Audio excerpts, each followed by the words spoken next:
It's the spooky time. Thank you, Laura. It's time for Halloween! Except not right now, because we're recording this ahead of time. But it's almost Halloween where you are.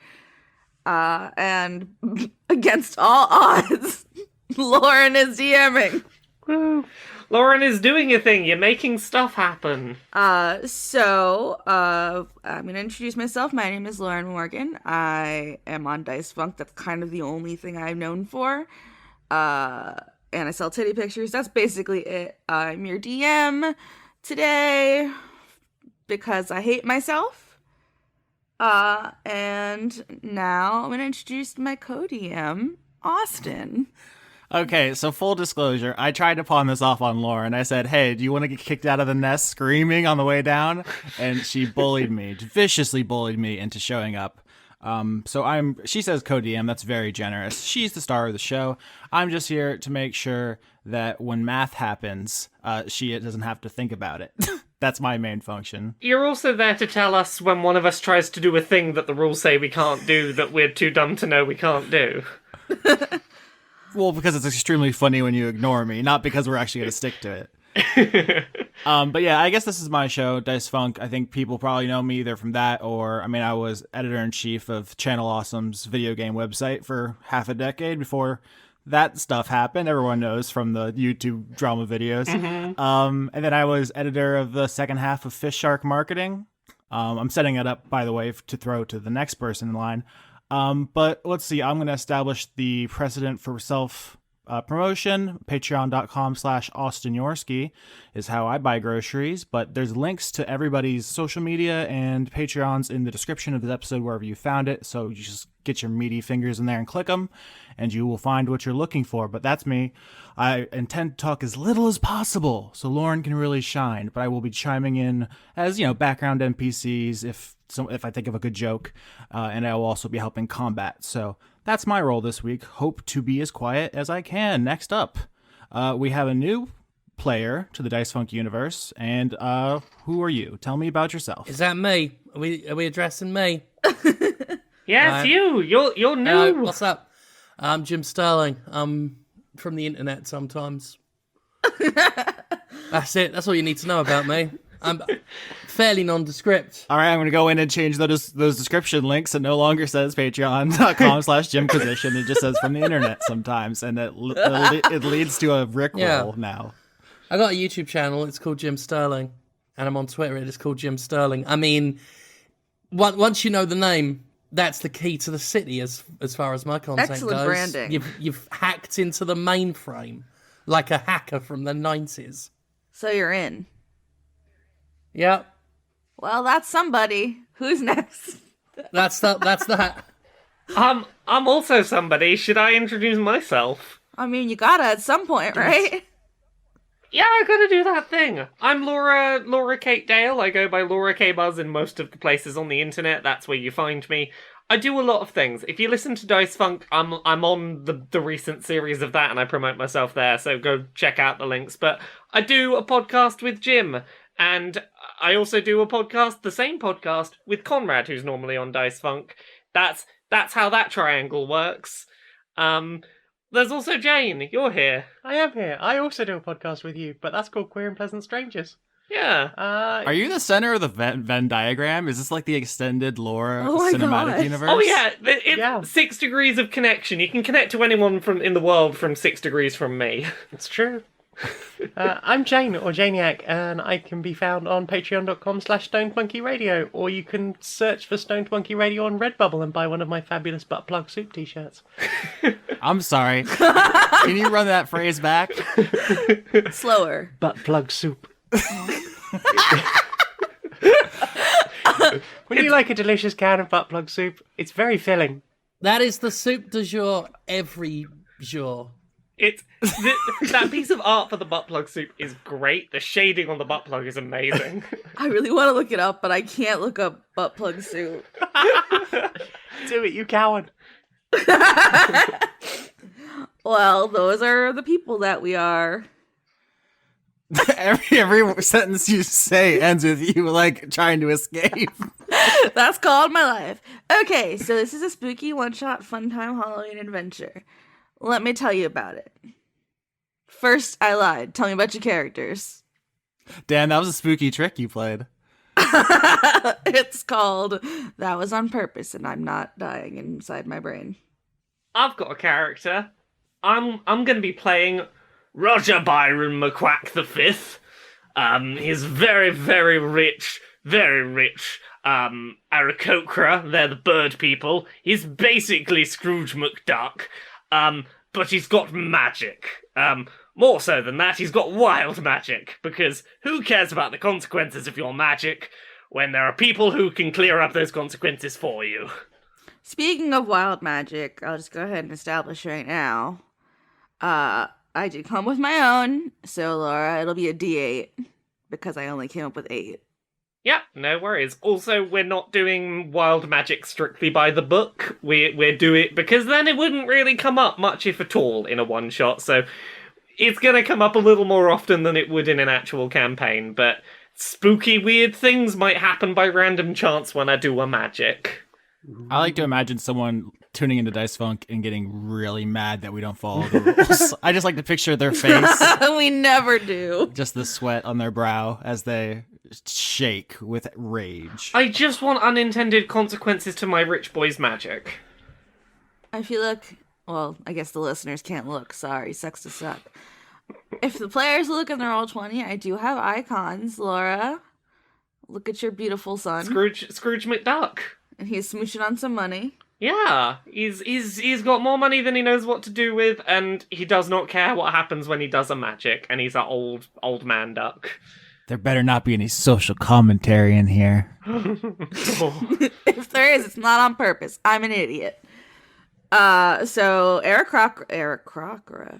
aarakocra, duck, millionaire, billionaire, whatever money is. He's a rich old man duck. Who else has got a character? I'm gonna be playing Henri. I'm a steely cat rogue. I'm a tabaxi cat rogue, and I steal things, and I'm horn. That's basically what I do. You're playing a horny cat. A horny, deceptive cat. Yeah. Yeah, I have Jerry. Wait, no, Jerry's the mouse. Tom from Tom and Jerry, because I did not want to look up horny cat, so I just went with mischief. See, I was thinking about horny cat, and the first thing I thought of was Pepe Le Pew. Never Pepe But Le he's Pew. not a The cat! answer is never Pepe Le Pew. Is he not a cat? Oh yeah, he's He's a a skunk. skunk. He's a skunk. It's the cat that he's into. Lauren, we had this exact conversation. Like, Like 20 minutes ago. it's creepy. Right. I'm Marquis Hailquim, and I'm a bard, a jester specifically, but I don't get no bookings no more. And it ain't my fault. Society's moved on. My jokes are still funny. It's the halflings that are sensitive. And there's a very squished picture of Jerry Seinfeld. Get wrecked, Jerry. So we got a miserly duck man, a really horny cat, and a half elf jerk. Did we all mention our classes? I know, Laura, you're a wild magic sorcerer. How do you do this every year, Austin? DMing is the hardest job I've ever had, and I used to dig ditches for a living. Yeah, then we got Horny Cat Rogue, and then we got Bard, Jerry Seinfeld. Lovely. So today's adventure takes place in fantasy Las Vegas. I can't think of a fake name. It's Las Vegas. It's Fantasy Vegas, yeah.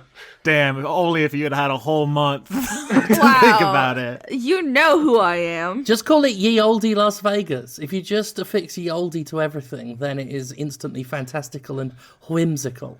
What if it's Ye Nui Las Vegas? Oh. So, for some reason or another, y'all have decided it's a great time to go gambling. Everybody loves to gamble. I'm a rich old duck man. It's always a good time to go gambling.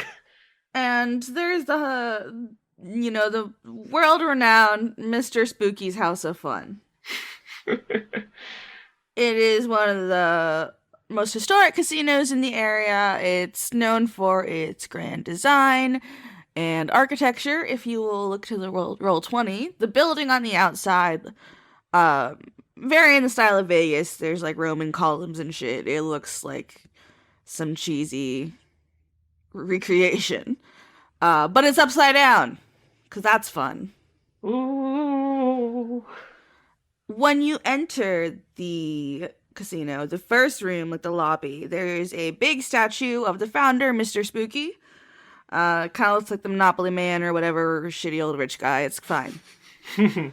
Where it gets a little silly is inside, covering the walls, there are shelves with little stuffed animals called gambables that you may or may not know about. And you're going to, because I'm going to tell you. So, Mr. Spooky, his thing was he loves gambling and he loves animals. What's better than gambling and animals? Put them together, gambables. His dream idea was to start a business of selling gambling animals, stuffed animals, to help teach the children how to gamble. It did not go well. Is this like a Furby that when you, like, you know, press its belly, it goes, make sure to up the ante? This just sounds like most video games now. Ooh, commentary. The other thing you will notice is that all of the dealers and employees are animals. Not animal people, like not an aarakocra or tabaxi. They're just animals wearing clothes. I love it. It's all 100% animals. Do they speak, or are they just bleating and mooing? No, they talk. Okay. Lauren, that was your last chance to get out of all the accents you have prepared, and you blew it. That's okay. I don't know what that was. The first room is the beginner's room, and that's where you'll walk in. There are 3 options for us to start this gambling adventure. And I will let y'all choose. So there is 2 kinds of slots, and then there's poker. Slots is easy. Slots is easy. I'm curious about what's new. I'm on board for poker. I mean, I've investigated quite a few slots in my time, but I'm always up for a poking. Oh my god.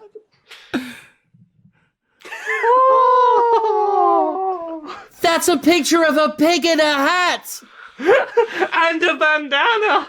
The bandana! I didn't even notice the bandana with the hat. That's 2 things that it's got on. Oh, that's the best thing. Well, howdy, y'all. My name is Rodney Pig. And I'm here as your poker dealer. Without even hearing the rules, Roger Byron McQuack's all money down on the table. I'm in. Oh, that's a big move there, partner. Are you sure the beginner room is for you?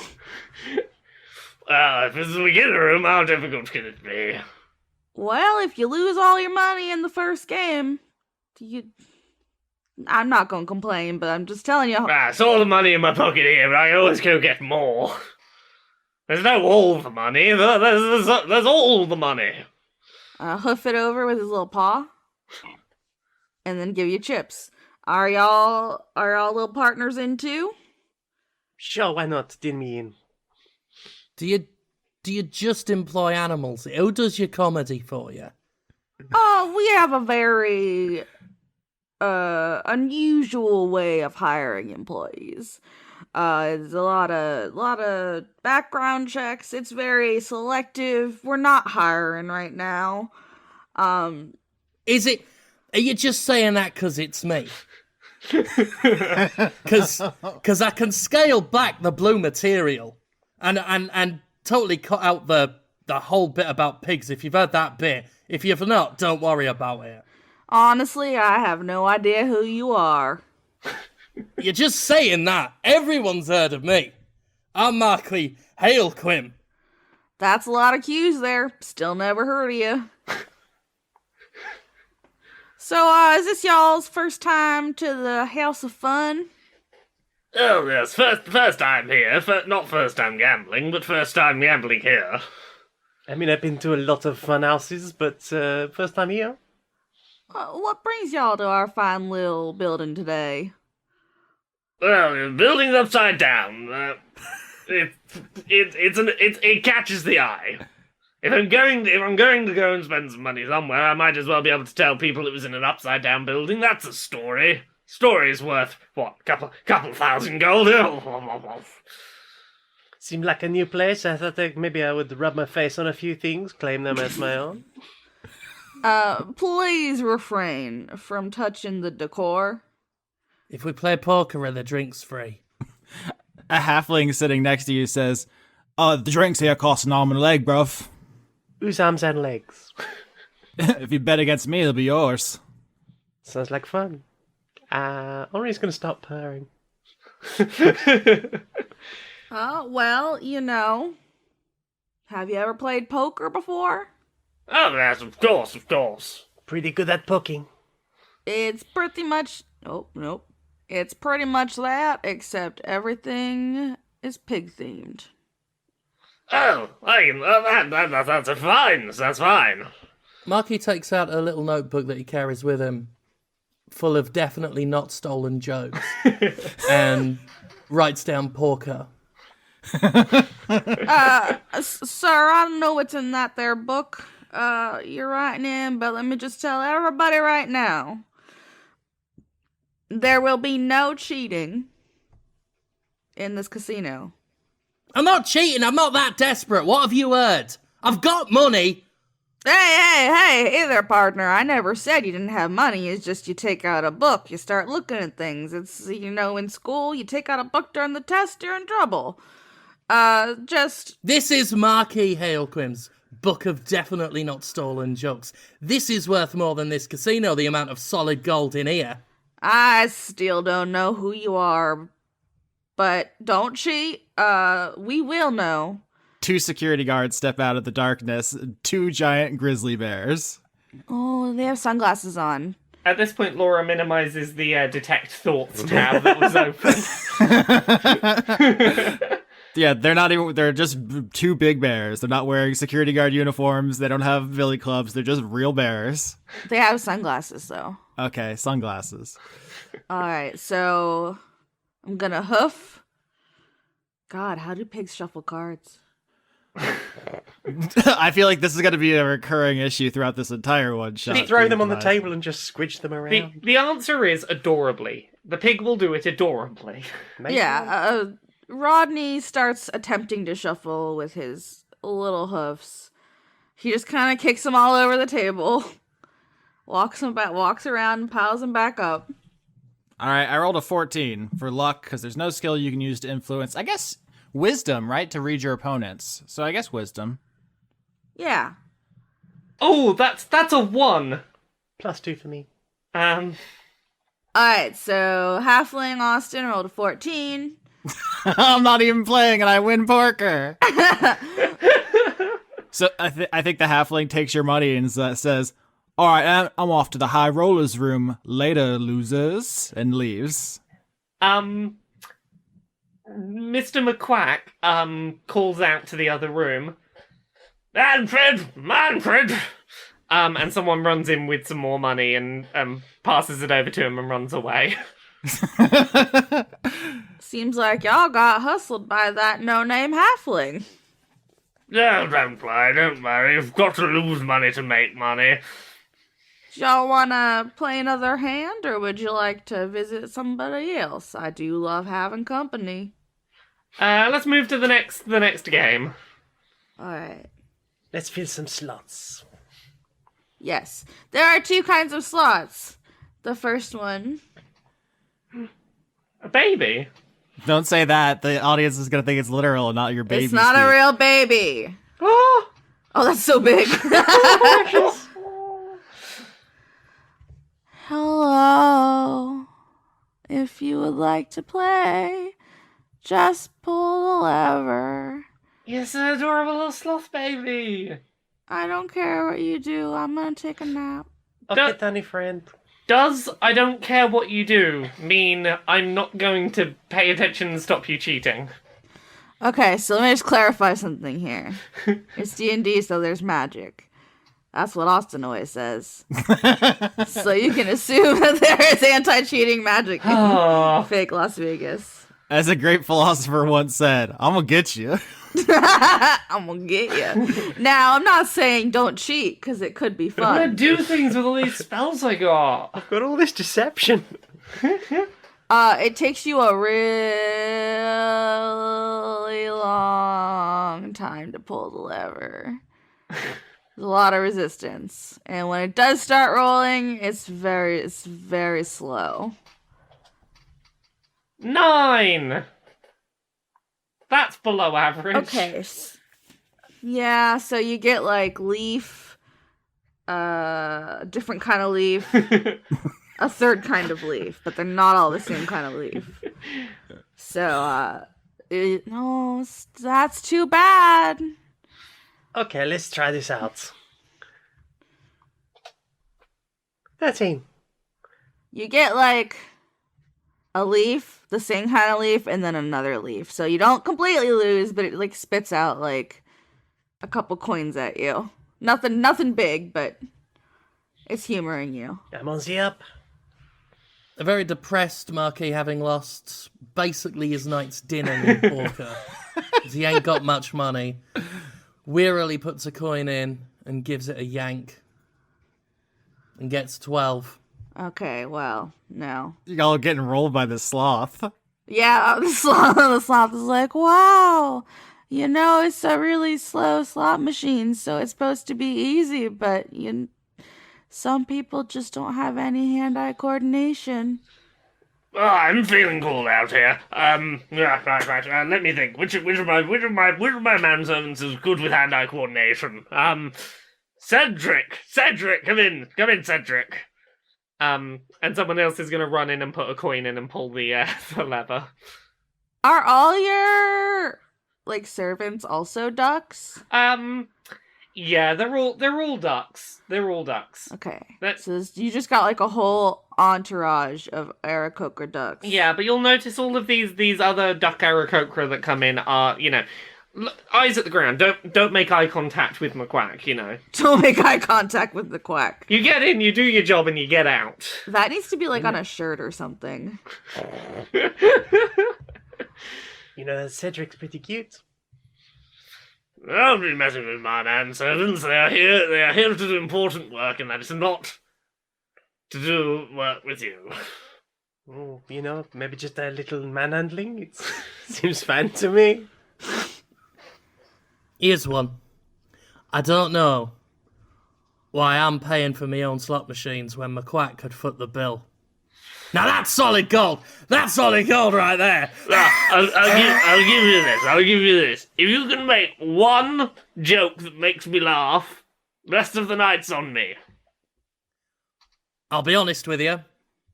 That was my best one, and I've been working on it since we stepped foot in here. This is Laura, not McQuack laughing.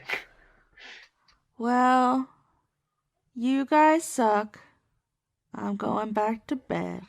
Very well, I'm told. You suck. The sloth's gonna climb back behind the machines, but across the hallway from the sloth, smiles for miles.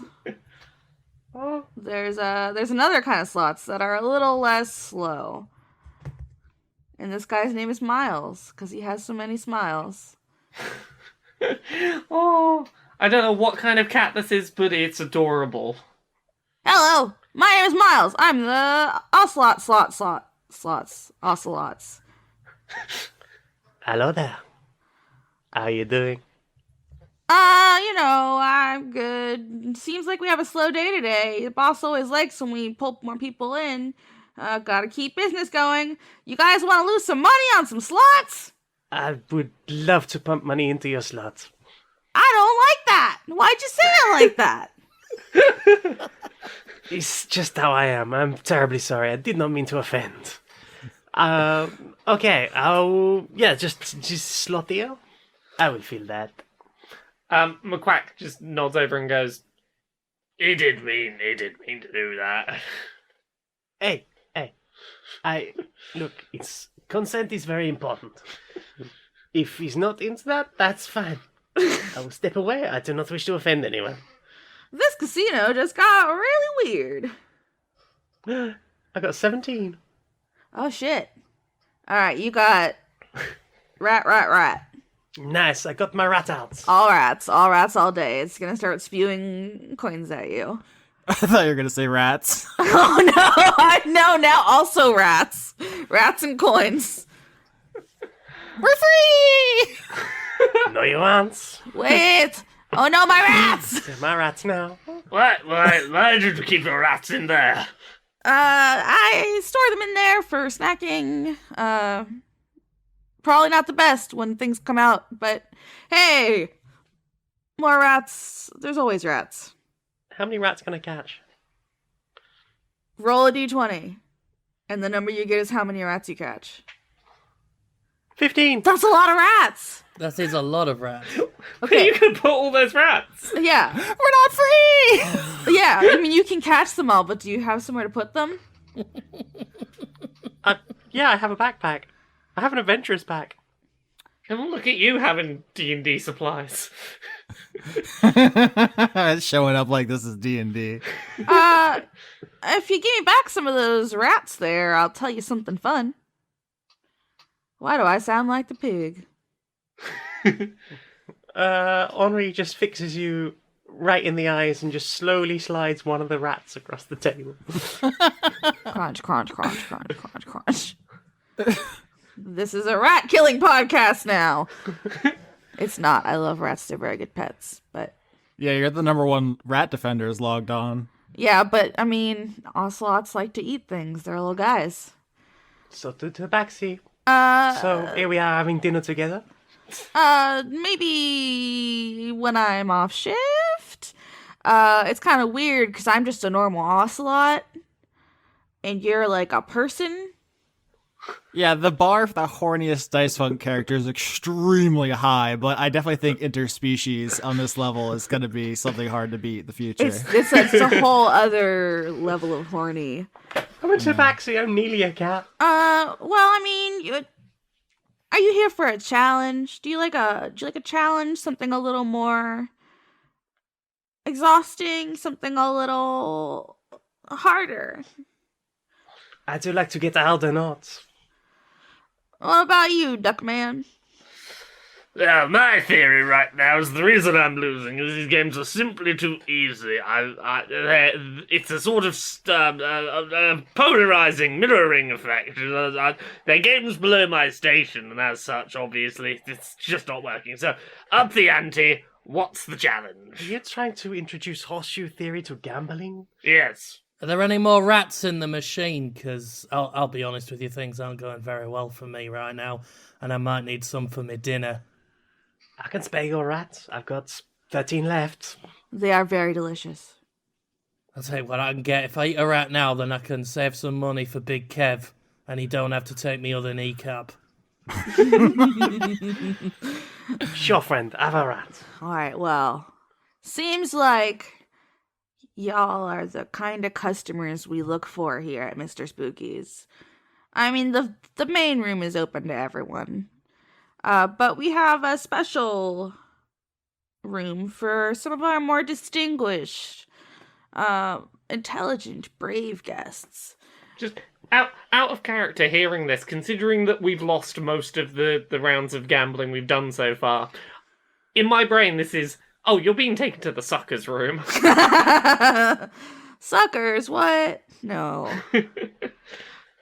So Ocelot's gonna take your little hands with his little mouth. He's gonna stamp you guys each with a stamp. And it's shaped like a bat because spooky. I'm feeling the Halloween now. Yeah. Follow me. Alright, so Smiles for Miles is gonna pat away on his little beans, because he's just a normal ocelot, and they're not that big. And take you to ominous looking curtain.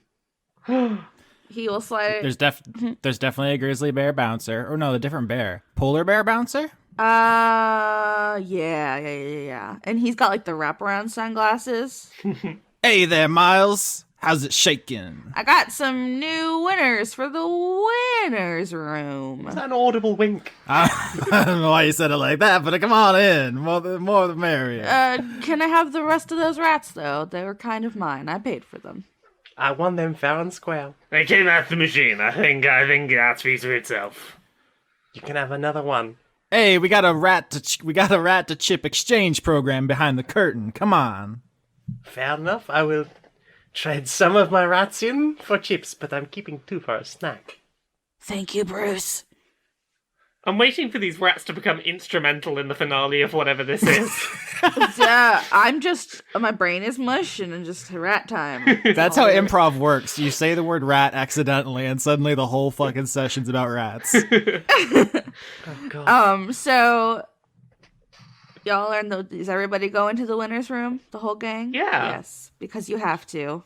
McQuack is going there because obviously, yeah, he deserves to be a winner. It's this room's fault he's not been a winner. Shelving, buddy. So this is a much larger room, more grandiose, high ceilings, very vaulted. You cannot reach them, do not try.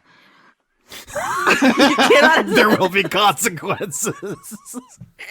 I have to tell them not to try, because they'll try. Well, see, now you've said not to try. I've gone to look at my list, like, do I have spider climb? Like, what do I have?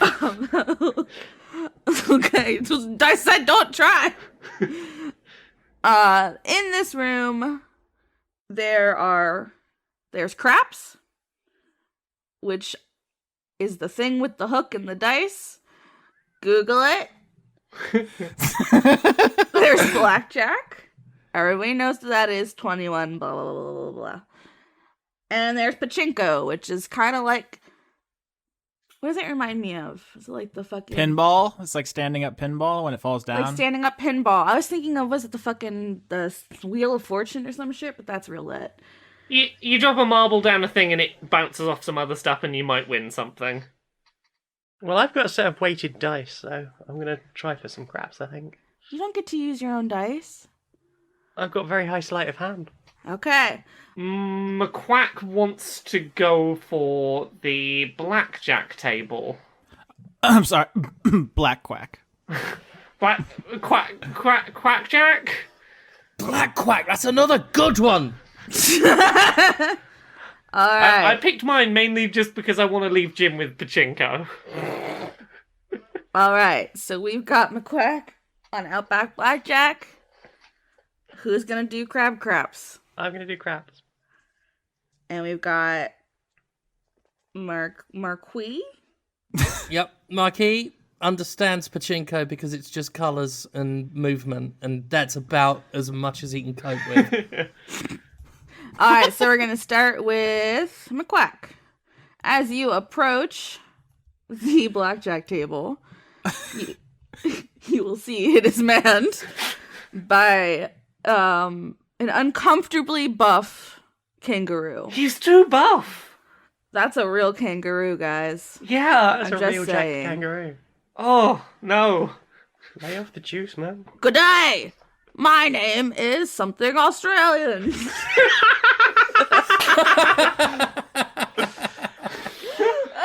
Bruce. I think I called somebody else Bruce. Doug. Yeah, you called the bear Bruce. The bear and there are multiple people named Bruce. Yeah, this is Kangaroo Bruce. The other one's Bear Bruce. Yeah. Kanga Bruce. Kangaroo. Hello, I'm Kanga Bruce. Hello. Please don't break my kneecaps. How can we play a game today? All right. Do you understand how to do an Australian accent? Because I don't. You know the rules. You put the cards down. You got to get the 21. Now I'm talking like a gangster. Yes, I've got to get up to 21. I know how to count. I count my money frequently. I just sit at home, count it over and over and over and over and over. This translates weirdly well into dice because a 10 is the most you can get on a card. So if you roll a d10, that simulates getting cards to get up to 21. I can handle that, I think. I guess an ace is 1 or 11, but Okay. shut up. Yeah. Okay, so I'm going to roll a d10. That's 6. All right, got 6. Okay, I'm gonna go again. Yeah, you get 2 cards to start. Okay, so 16 starting. Yeah, 16. Do you stay or do you want to hit? On a D10, there's a 50-50 odds of being above or below. I'm gonna stick at 16. Oh, what kind of coward are you? I'm walking here. I'm a Bostonian kangaroo. McQuack does not like being belittled, and he's gonna do one more. I know as a player, I know it's foolish, but I think McQuack would. So, 2. So that's 18. There we go. All right. Kangaroo starts at 15. Plus 8. That's 23. You bust. Oh no. I won. I never lose. If you spent a little less time in the gym and a little more time in your money vault counting your lots and lots and lots of money, maybe you'd be better at a simple arithmetic game. And maybe you can shut your mouth. This is a very hostile deal. The kangaroo's gonna hit a button under the table, and then sound effects. See, I told you all it was the wrong room. I'm in the winner's room, and now I'm winning. McQuack, you get shrunk and pulled into a giant version of blackjack. Oh no! Oops. Oops! Oops. Is this my prize? What happened? What's going on? Now we're playing for real. Oh! Do I get to use magic now I'm down here? I assume you've used some sort of magic on me, I'm guessing. I sure am. I love to do a magic. Here's the rules, Quackbutt. You have to get 21 damage to escape. And if you go higher, you start back over at the beginning. Meantime, I will be hitting you with big giant cards. So, to be clear, I have to deal 21 damage to you, or I have to take 21 damage? You have to give me 21 damage, do it to me. Okay. And if you go over, you have to start over. You have to hit exactly 21. Oh, I have to hit exactly 21. Ooh. Roll initiative. Interesting, okay. Gambling. Woo.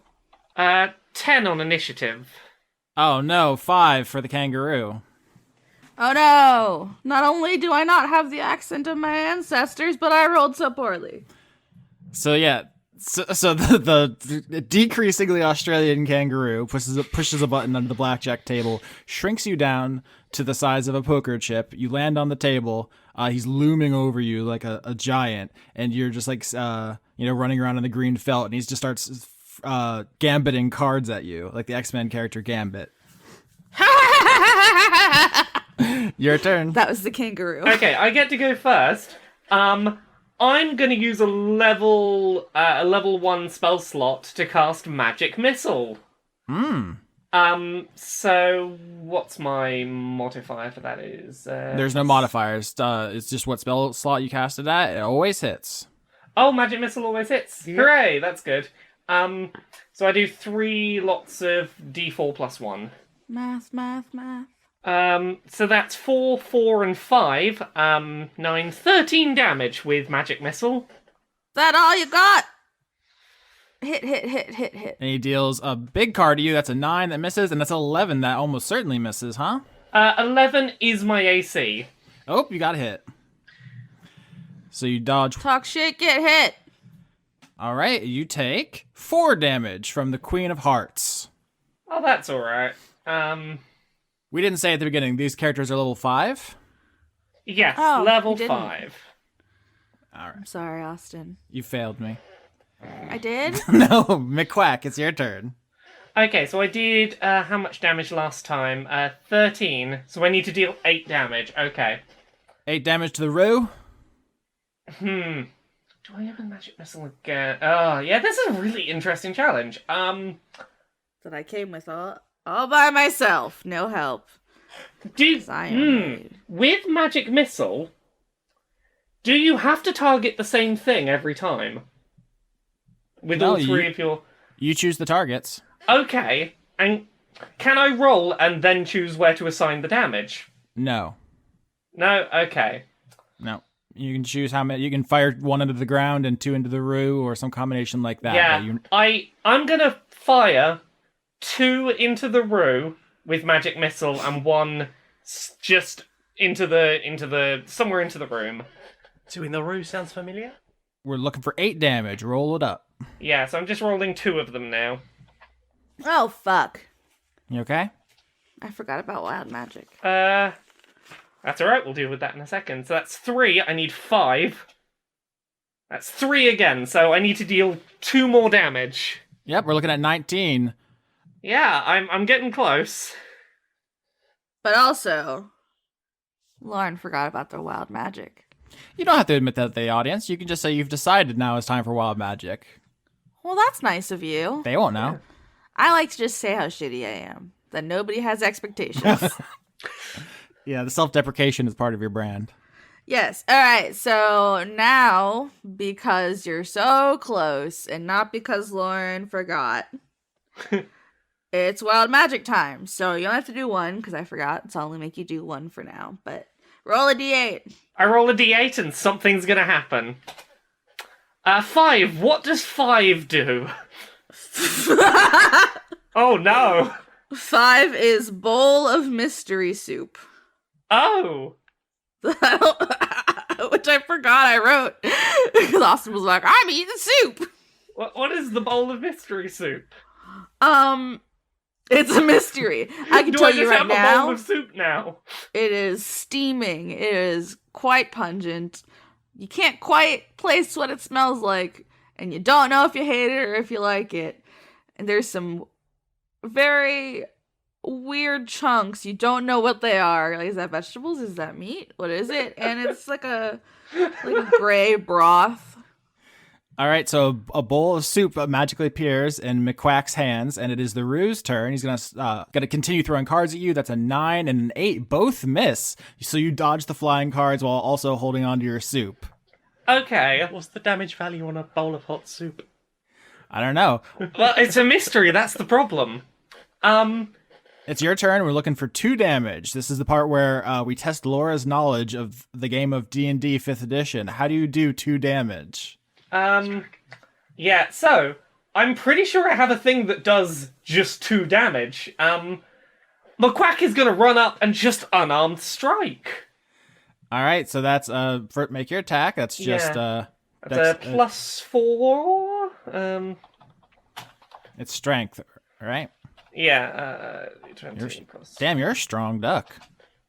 17! Does 17 hit? It sure does. So that's exactly 2 bludgeoning damage. Is it? Yeah, according to my D&D Beyond thing, I do 2 bludgeoning damage.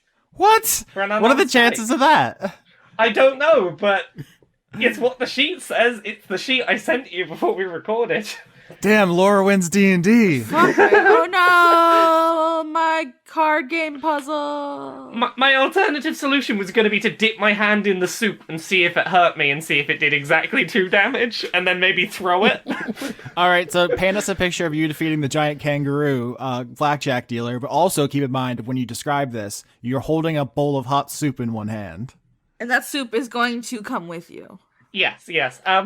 So McQuack has the soup in one hand and just sort of strolls over to Kangaroo Blackjack, whatever his name was. Yeah, damn it, there's Kangaroo Jack is right there, Lauren. Kangaroos, fuck off! We don't have to acknowledge that movie exists. Yes, so McQuack walks up with the soup in one hand and goes, what I really want to be doing right now is enjoying this nice dinner, but you're in my way, and apparently you don't think I know how to count, so, and just sort of slaps him across whatever part of him is reachable on the table. The pouch, it's the pouch. Okay, slaps him on the pouch. Coins just start shooting out of the pouch. Pouch! Wow, you hit his coin purse. Simply elementary. Do I return to normal size? You and your mystery soup. In celebration, McQuack's gonna drink the mystery soup. At which point Markie says, "You're going to eat all that soap." We'll see. I'm going to take half of it, and then if it suits me, I'll finish it. If not, it's yours. I want a constitution roll. Oh, I've got good constitution. 17. Oh shit, you did good. Okay, you get you add 1 to your AC for being brave enough to drink the soup. That's actually good for you. Yeah. McQuack's just gonna go, well, see everyone, winner's room, where I'm meant to be. Do your, like, feathers get extra shiny? Oh, of course, yeah, it's, they're better at repelling water now, they're just great. McQuack will hand the nearly empty bowl over to our comedian friend and go, well, you can lick it clean if you like. And Markie gratefully licks it clean while trying to look dignified, and he... Actually, I'll roll a performance to see if he looks dignified while he does it. Where are we at? What's our performance? I'm really curious if he's actually got a good performance stat or not. Oh, shit! Oh! That is the most exquisite, dignified, downright dashing-looking, pathetic scraping of soup from an empty bowl that anyone has ever seen. That was a nat 20. How can you explain to us how this pathetic man licks the end of the soup out the bowl in a dignified way? Do you know how that's done? Yes, calling back on his old days of tumbling and gesterial acrobatics, he spins the near empty bowl on the end of one finger, delicately, as one would a basketball. Spins it, twirls his finger around, and then just slowly extends his tongue right on the rim of the bowl, and then just dips his face into the bowl as it spins, while going... Oh,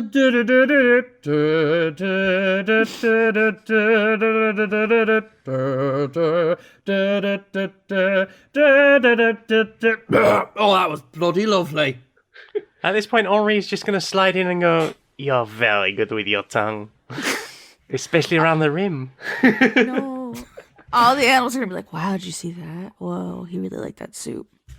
Yeah, the halfling from before is like, man, that guy seems extremely successful and talented, but also somehow like the victim. Marquis' utterly frail ego feels assuaged for 5 minutes of his life. I should say at this point, you return back to size, McQuack. Is that your character's name? I keep thinking that's a fake name we've ascribed to No, your it's character. But that's your Roger real name. Byron McQuack the Fifth. Any relation to Launchpad McQuack? For legal reasons, no. A, for legal reasons, no, and B, Roger Byron bought Launchpad's name, years ago. It was a whole deed poll thing. It's like, no, I'm buying the name out. When you return back to size, the kangaroo is fountaining coins out of his pouch, including one particularly large platinum coin, very different from the others. That is unlike the chips, like the plastic chips that are in the casino. This is an actual platinum, proper minted coin. It's a coin of distinction. Mm-hmm. McQuack is going to collect all the coins up, particularly this one, and go, so, which of you reckon you've got the gambling skills I've got? Caw! I don't make that noise, but I did to get your attention. Why don't you come over here? I'm a flamingo, so that's what the audience knows now. Do flamingos look as terrifying as this one in this picture does? Oh, absolutely. Not always, but when I was looking for pictures, I looked up angry flamingo. So if you look up angry flamingo, it's pretty good. They look fine until they open their beaks and you realize, like, there's little teeth. The wrong side of the beak appears to be opening. Well, that's it. The wrong bit of teeth is opening, and there's tiny little needles in there. It's like an upside down pelican. To fight the shrimp. Oh, yeah. Anyway, so you see a very angry flamingo. Can I just say the angry flamingo definitely sounds like a sex move from Urban Dictionary. We didn't have to say it. I've definitely tried that one. So this flamingo is looming ominously over pachinko, which apparently is not technically gambling, but who cares? Well, grateful for his soup, and temporarily satisfied that people were enamored with a performance, Marquis is now feeling very, very lucky. So he bounds on over, big smile on his face, a hollow smile. It's validation through others. It's not going to last him. But he thinks he can chase this up. So he walks over to the angry Flamingo and bows. Wow, a gentleman. Bows flamboyantly. Marquis Hailquim, at your service. What's all this about then? Are you a Flamingo in charge of Pachinko? Because Flamingo sounds a bit like Pachinko. Is that the theme of this? That's our entire naming scheme. Gotcha, because I wasn't sure if you were going to be a cat and it was going to be called Perchinko, but you can have fuck. that one. That's not what I ever thought of. God damn! See, I must say, since you've been in here today, your jokes have been surprisingly on colour. Yeah, Jim's too funny for the character concept. No, you're really funny. Maybe you'll stay here and perform forever. Anyways, Pachinko! Yeah, that didn't sound threatening at all. In fact, I'd like a steady job. So what are we doing here now? Pachink. Rolled a pachink!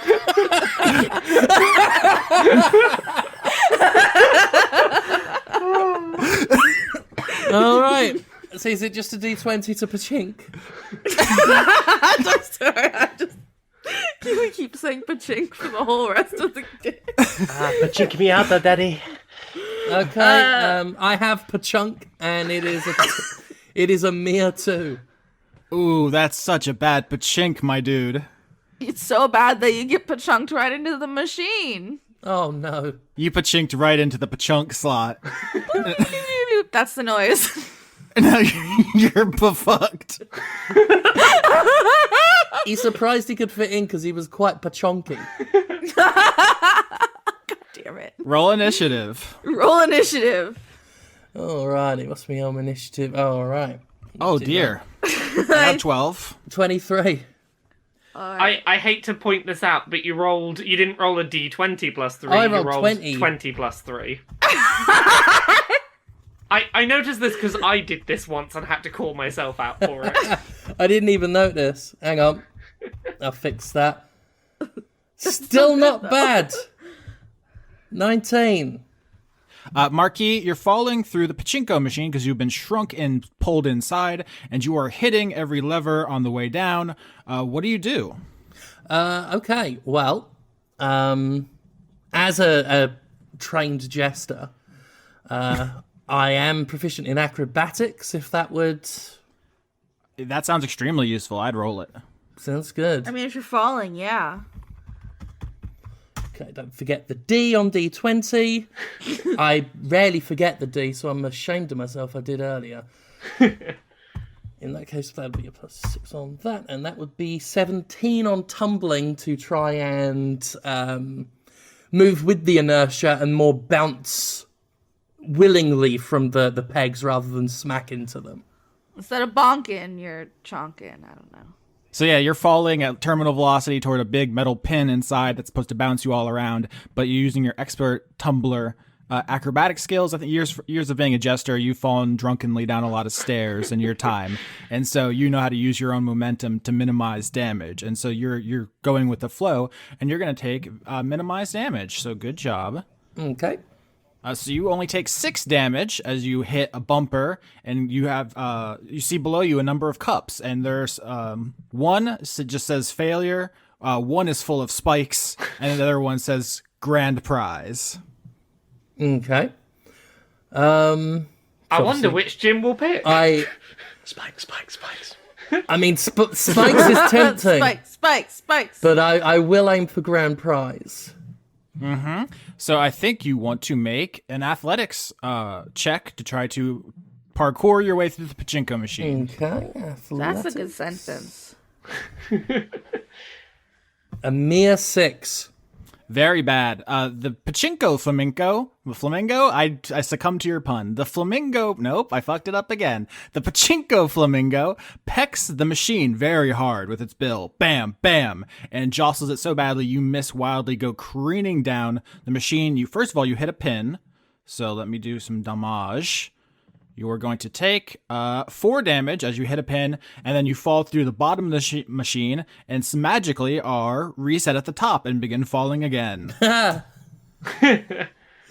Okay, so I'll roll athletics again. Acrobatics again to minimize my damage here. 16. There you go. You're minimizing the damage again. The Flamingo says, "See, it's technically a game of skill under Japanese law."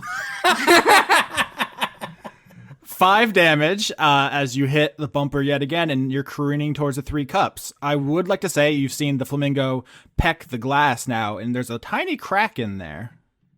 The smart thing to do would be to try and get towards the crack, but the word grand prize is very tempting for a down-on-your-luck jester. Who is surprisingly agile. Oh, it never left him. He tells everyone, it never left me. I still got it. He could have made varsity.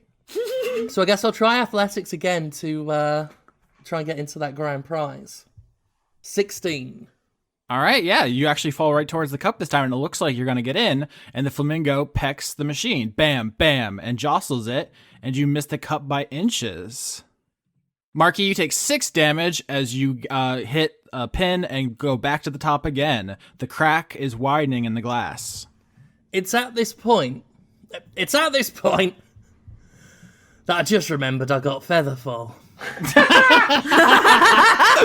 Yeah, everyone loves that classic Dice Funk gag, realizing you had a spell that solved the puzzle after you almost die.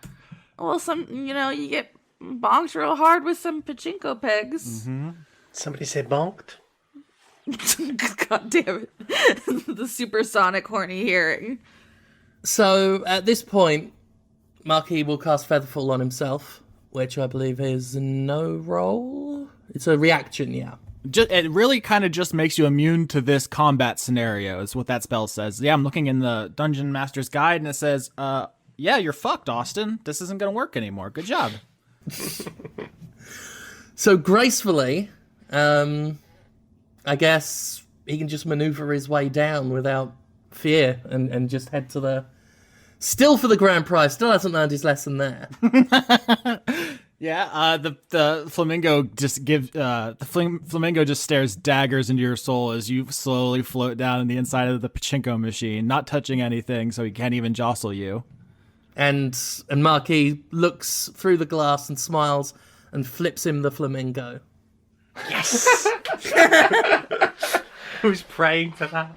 Markie, you are expelled from the machine in a shower of coins, including 1 platinum one, much different than the chips around it. Cackling. I'm eating real food tonight! He scoops all the coins up. At this point, you also see the halfling who took your money earlier at Porker walks up to a secret door in the back. It's not secret. You can see it. I don't know why I said it was secret. There's a black door, a black wooden door at the back. This one's guarded by a tiger. And you see that the door doesn't have a handle. Instead, it has 3 slots. And the halfling pulls 3 platinum coins out of his pocket, puts them in the slots, and the door opens. And he disappears inside. Ooh. And the tiger resumes its post outside this door. How auspicious. Must resist flirting with tiger. Well, you may want to flirt with the tiger. But then you hear, hey. Hey! Hello. So cute. And when you turn around, you see a abnormally large crab. Not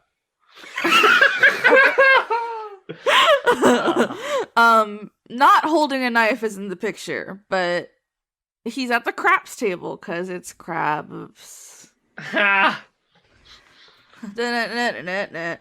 Lauren learned this technique from me where instead of writing jokes, you just find funny pictures and then get people to laugh at them. Oh, yeah. It helps with the terror that I'm feeling. One of the weaker Flaming Lips albums. Terror. I've encountered my fair share of crabs before. Were they this big? Usually a little smaller, but anyway. Hey, you like dice? Those ones did have knives, though. They did. Oh, how they bite. Sure, I am very up for some dice. What's up with are you using those weighted dice you talked about earlier? Yeah, I want to use my sleight of hand to swap for my weighted dice. All right. Let's roll that and see if you escaped the polar bear. 10. Nah, dog. So Henri, you go into your pocket and you pull out some weighted dice, and you're gonna try to slip those into the game of crabs instead of craps. And you feel a heavy paw on your shoulder, and a voice just says in your ear, "Nah, dog, this ain't it, Chief." I'm a cat. Rude. He holds out a paw as if to take your dice. Can I use sleight of hand to give him the other dice? Please try. 16. All right, let me roll perception here against you. Yeah, how perceptive is your polar bear? I only got a 10 against 16, so I don't think the polar bear is going to take your dice and then in exchange put a gamblemole in your hand, the aforementioned plush gambling doll for children, for kids. And the little plush says to you, "Hi, I'm Pokey Pete, the porcupine. Please, get your parents' credit card."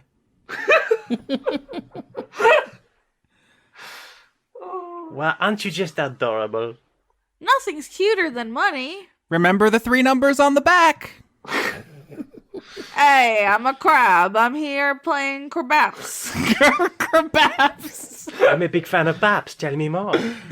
It's like craps, but it's crabaps, because I like to say crabaps.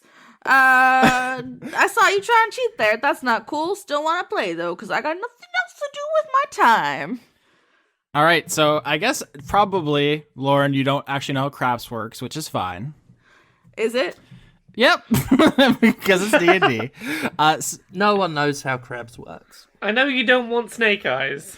So there's a big table. It's recessed. Like there's a tall, almost like walls around it, and there's the green felt area, and there's numbers and there's colors, and you just put chips down, and then you throw dice, and then the person gives you money if you win, and you don't really have to think about any of it. That's part of the strategy, is that you don't really know what you're doing. Then it's nothing. Pick a number on a D10 and then roll a D10 to see if you land on the number you picked. That's the best way to simulate that. Does having the weighted dice help? Of course, you get advantage, which we haven't done this session. Advantage means roll twice and take usually the higher, but you can take the one you want because you have control over them. Okay, I'm rolling for 7. 6 and 2. Not so good, so you lose. Lauren, do you want to do crab voice here? Hey, you're awful. Why are all your employees so combative? Look at his life. All the animals in this casino are quite rude. I mean, so is the jester, to be honest. Naughty little casino animals. It's so much easier to make you spend money. What, I'm being mean. All right, Henri, you get sucked into the craps game, which, because it's in a recessed table, is like almost like being trapped in a coliseum with high walls all around you, preventing your escape. Or a hole in the ground. Do I still have my porcupine? You still have the gamblemole, yeah. Remember, if it's just cosmetic, it's not real gambling. If you don't win, you better keep trying. It's got to win eventually. Mm-hmm. So propped up on the other side of the craps table is a giant crab who's going to begin hurling dice down on you. You see here, Lauren. Do you want to? I mean, I don't want to do your job for you. You have a whole thing set up. So In the crabaps table. My table. My name is Mr. Crabapple. He'll be throwing dice at you, and you will have to both dodge getting smushed by the dice, and then also there's that little hooky thing. Imagine it kind of like the classic joke where somebody's on stage and they've been there for too long and you hook them out. It's like that. So if he hooks you, he gets to pinch you with his claw, and then you have to start back over. Oh no, I'm going to get goosed. And then Austin will do the math, make the math happen. But Mr. Crabapple is here to stabapple with his claw.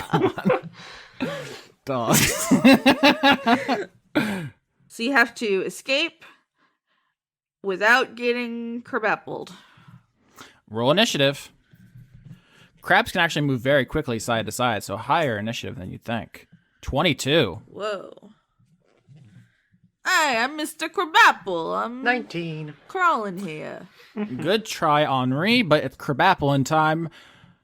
12 and 18 on those tumbling dice. One of those is definitely going to hit. That's 8. That's the full Monty there. You get hit right in the face by a good old D6. That's my precious face. Why would you do this to me? Hey, people love scars. They're hot. It's true. I do like a good scar. All right, Henri, it's your turn. You're inside of the craps table with its tall, smooth walls. I guess I want to start with perception. All right, roll that. 7. I want to try to give you something funny instead of just saying no, fuck you. I mean, the answer is no, fuck you. But I will say, so there's part of the table that's lower than the rest. So that would probably be your best bet. You failed your perception check, so I'm giving you something obvious that any idiot could see, which is that the part of the wall is a little shorter, which is just a true thing about craps tables. Does it look like you can get over it? Not without additional help. You could try climbing on the porcupine and... How big is it? It's my it's my tiny porcupine. I'm not risking it. I'm not leaving it behind. No porcupine left behind. All right, so perception check was your turn. So then he's going to use the craps stick, the craps hook. I bet there's a specific term for that, and someone's going to tell me in the comments. Thank you. Hold on, I'm looking it up right now. Hero, the brave troops who correct us on the podcast, as the crab tries to pull you in to pinch you. Dexterity saving throw. Yeah, see, you love to pinch. 21. Damn, big success. So you're going to take half of that damage. You only take 8, as you do not get pulled up and pinched. You just get hit with the big stick, and it's your turn again. I want to use my cat claws to try and get up the side, just digging into the walls, because it's bathed, so... Of all the people to get stuck inside the climbing challenge, a cat is the ideal person. So athletics check to climb the wall with just your bare claws. Cat claws, not bear claws. They're kitty claws, I assure you. 13. 13's above average, so you make some progress. Not full progress, but the crab's going to throw more dice. 7 is a miss, 22 is a hit. Please don't hurt me. 10 damage. How you doing, Henri? I have 6 health. All right, I don't know if you can survive another hit from the dice. You're halfway up the wall of the craps table with your cat claws. What do you do? I want to try and climb the other half. Athletics check. 9. All right, so you're gonna fail and get crushed by these dice. Anybody else want to help? Your friend's climbing up the side of this thing. I'm gonna try and cast Minor Illusion.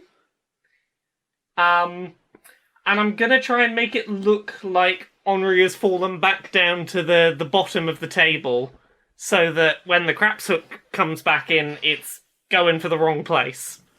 All right, I'm gonna roll perception for the crab to see with its stalk eyes if it catches on to your illusion. I feel like crabs don't see well. 11. That's gonna fail against your spell save DC, huh? Yeah, that does not hit my spell save DC. Yeah. So the crab's gonna lose a turn throwing dice at the wrong spot on the wall. Henri, one more chance, halfway up the wall. Someone save me or I'm going to haunt you in a way that is not my usual manner of haunting. 18! All right, Henri, you get all the way up onto the lip of the craps table. It's just you on this ledge with the crab. What do you do? I want to run at the crab and try and shove him off the side of the table. And hope that he'll die. Yep, do a strength attack. That's not a good plan.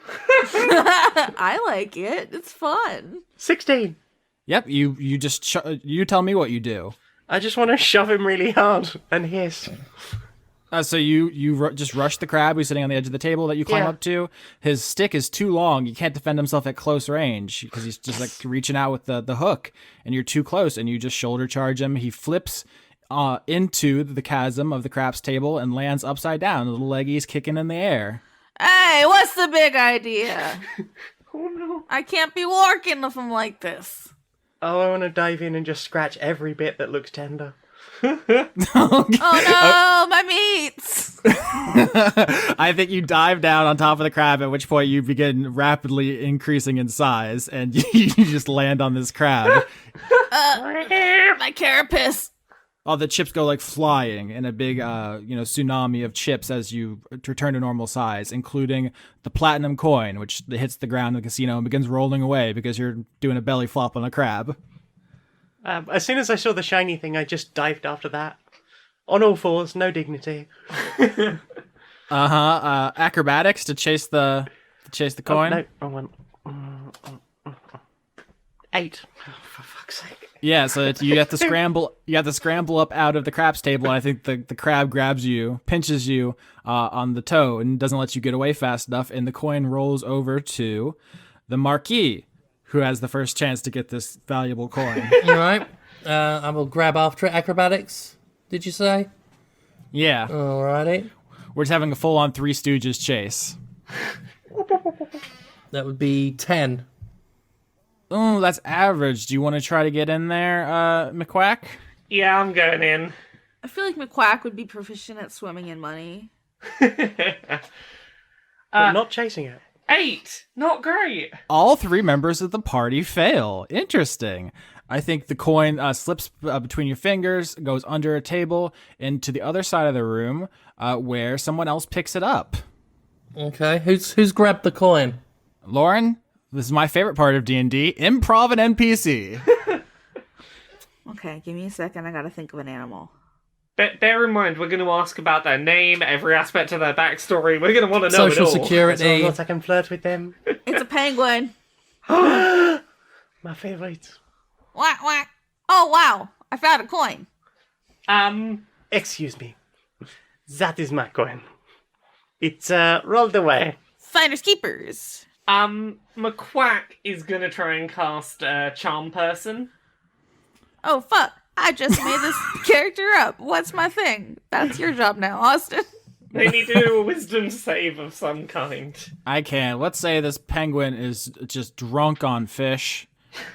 Got that good fish. Oh, I botched. Oh, wow. That's a -2, boss. You're the most handsome person I've ever seen. I want to give you everything I own. Well, you see, I'm a man of great wealth, and as you can see, that coin clearly belongs to me. You can see the stature and the dignity of it. Clearly it belongs. See, I have another one right here. You see, there's part of the collection. Oh, wow. I am not worthy. Here you go. Oh, thank you. Now, as reward, you can take a good long look at me and tell people, I met the very rich duck. Oh, I met the very rich duck. And back into the room I go. Hello, beautiful penguin. Your breath smells amazing. Do you have any fish, I ask in your accent? No fish, but, in my pack I've got 10 feet of string. Maybe we could Oh, go no, back to a I room need and you adult. could dangle it for me. The penguin's gonna run away. The polar bear points to a sign and that's hanging in the casino very prominently that says "No Shibari." This is separate. I've got rope for that. I was just hoping maybe they'd dangle it for me for a while and they just bat it around. That's what they all say. You have to wonder what kind of stuff goes on in this casino so regularly they need such a prominent sign. Yeah, like... Oh, goodness. So McQuack walks back in and offers to Henri, I suppose you'll be wanting this back then. Well, I suppose that'll be a favour for me down the line, but I'll call on that later. Here you go. Henri's just gonna try and rub his face on you. And Not that kind of favour. Alright, so y'all... We gotta put our coins in the door. Yes, I'm a tiger now. I'm doing this voice because it's not distinct and Austin will yell at me for it later. That's not how it works. I know. No, I'm going to be the tiger then. Yeah, you be the tiger. Do it. It's me, Tanya the tiger. How are you doing? Hello, Tanya. How are you doing? I'm doing great. Pleased to meet you. I'm Henri. Henri on the main. I saw you body slam that crab. That was hot. Yeah? Do you like to dangle string? She just points to the sign. Look, the polar bear doesn't have to know. There are eyes everywhere. You don't have to roll to seduce this tiger because you actually have the coins to get inside, but this is how every D&D session works, is you see a NPC and you decide, I'm going to try to fuck this. Yeah, that's how D&D works. I mean, you did do the sexy baby voice. It's kind of your fault. No, I can get sexy. Do it. You're gonna challenge me? I'm challenging you. Push yourself. No, Yes. not. This is a different That's a different holiday. No, I'm in charge now. Do it. We'll have to get somebody to do a special sexy Valentine's episode coming up. No. Wow, wow, wow. All right, coins in the door, Lauren. All right. Coins in the door. I'm gonna make sound effects.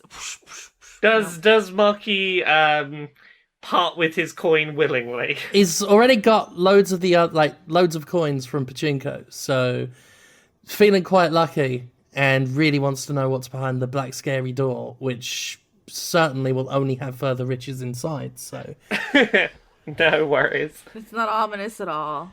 Pokey Pete the porcupine says to Henri, "Tell all your friends to get Gamblemals." Every character comes in 5 colors. Don't you think my little porcupine is really cute? Perhaps we should all invest. It keeps telling me things. It charms me so. You shouldn't be friends with people who don't join in your ecosystem. Multi-level marketing is just another word for friendship. You notice that they're selling Gamblemals in this room. Yeah, I'm buying a Gamblemall. What kind? I want like a pelican that keeps telling me to put the coins in its mouth. I'm Perry the Pelican. Fill up my disgusting mouth pouch. Where's the money go? Nobody knows. I actually knew somebody who got attacked by a pelican, and they're like deathly afraid of pelicans. Pelicans are scary. It's kind of hilarious. Do you know who I'm talking about, Lauren? No, but now I feel like I know who it is. Do you? Well, I know it's somebody I know, I'm assuming. Yeah, it is. It's somebody who I went to school with. She was a smaller lady and almost got carried off by a fucking pelican. It's extremely good. Florida's wild, y'all. that's amazing. Good state, good state. Okay. The more you spend, the cooler you are. Gambling isn't cocaine. It couldn't possibly be addictive. Anyway, okay, so you put the coins in. It eats them. That's what it does. Fog comes out the door like a spooky haunted house. And all of a sudden from darkness, it's too bright, your eyes hurt, and you are inside a giant roulette wheel. I feel like this is a good time to point out something that I've just remembered. That charm person I did on the penguin was a level 1 spell. Roll. I'm doing that roll. I keep forgetting about the wild magic table. 6. What does 6 get me? Roller skates. I get roller skates. You're on roller skates, so you have a disadvantage on, like, dexterity type shit, because you're on roller skates. That's especially good for the whole room that is one giant roulette wheel. I'm gonna say that's one banked track. That's perfect for skating. Basically a roller derby track. Can you do 27 in 5? Oh my god. Yeah, so this entire room is one giant roulette. Just the spinning track. I assume everybody has seen a roulette wheel. Mm-hmm. And Oh, yeah. instead of a ball, the ball... Well, you see a hedgehog walk out. The size of this is equivalent size. The ball's a hedgehog and he will stab you if he lands on you. Oh shit.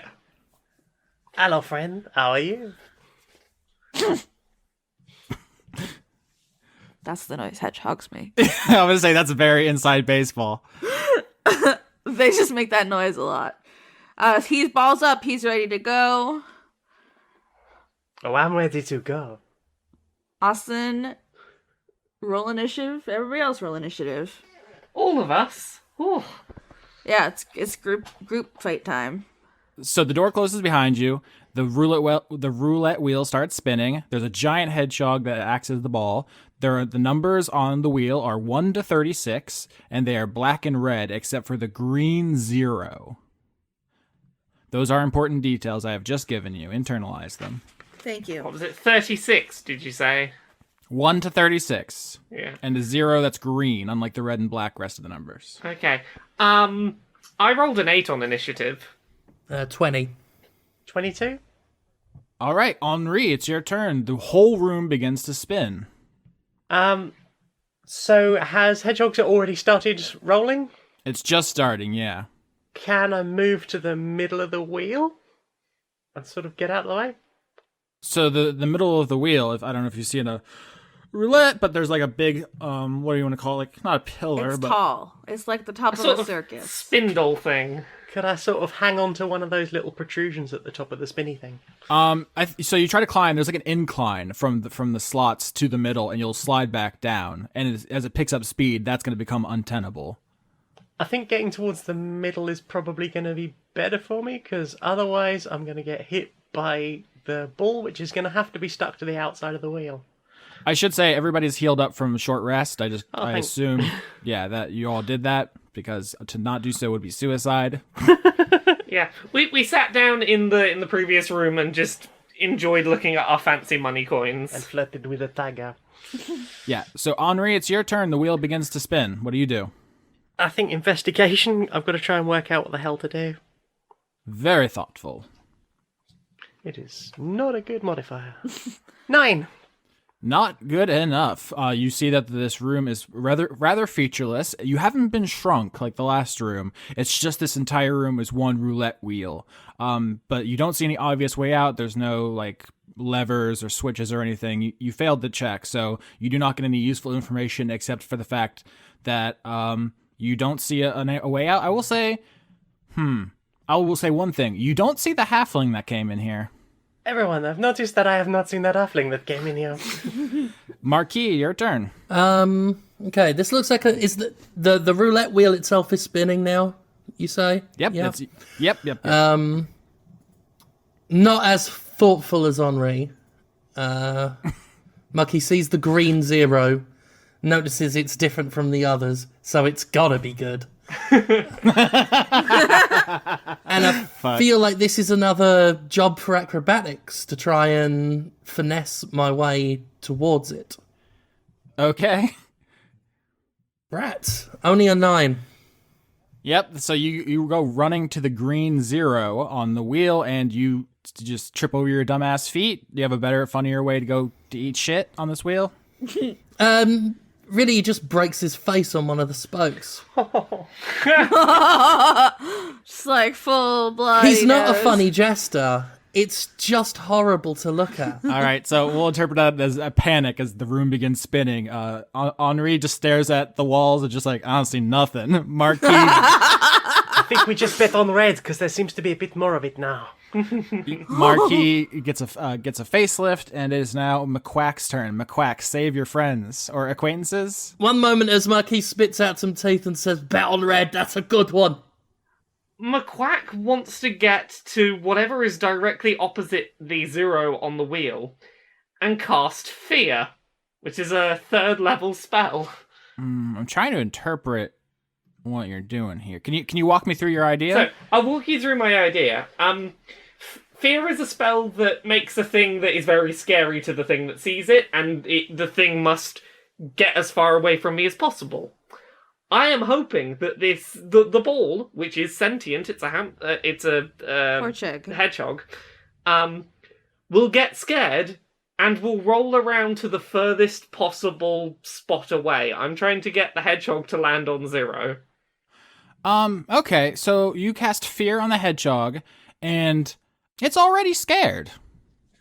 It's a hedgehog. Oh. The hedgehog is terrified. It's uncontrollable. It couldn't change direction if it wants to. The room is now spinning at full blast. So this is now out of the hedgehog's control. Okay. Everyone, dexterity saving throw as the ball of spikes comes careening around the ring, and all of you need to dodge it.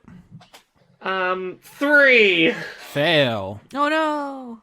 9. Blimey, 5. I've realised I've got disadvantage as well, haven't I? 'Cause you're on roller skates. Ooh, I rolled very poorly. Only 5 damage as each of you gets a face full of spines. I will say, wild magic for the fear? 4. What's 4 on the wild magic table? Well, you can lose your roller skates, I will grant you that, but you have to scream everything you say. I have to scream everything I say! I missed the roller skates. Well, that's not my problem! I'm an editing nightmare! Henri, it's your turn. You see McQuack went skating to the other side of the wheel and cast a spell on the hedgehog. Didn't do anything. Marquis busted his face, and you have yet to act. Can I try and tie the rope around the central pillar and to myself to keep myself in the center, well away from the big rolling ball? Yeah, sure. What kind of role do you think you want to take out your bondage sex rope and tie yourself to the center mast? There's no signs in this room. That's true. You found a loophole. Dexterity? Sure, dog. Sleight of hand. Can I roll sleight of hand for it? Yeah, fuck me up, Henri. 17. Yeah, you lasso the center pillar in the middle of the wheel, and the centrifugal force, I think, is going to start, like, literally, like, whipping you around. You know the vomit comet they train astronauts in? At least I didn't have any of the soup. So now there's an Henri, there's a horny cat man just orbiting this wheel now. I think you're out of range of the hedgehog, which is good, but you're gonna start feeling very queasy.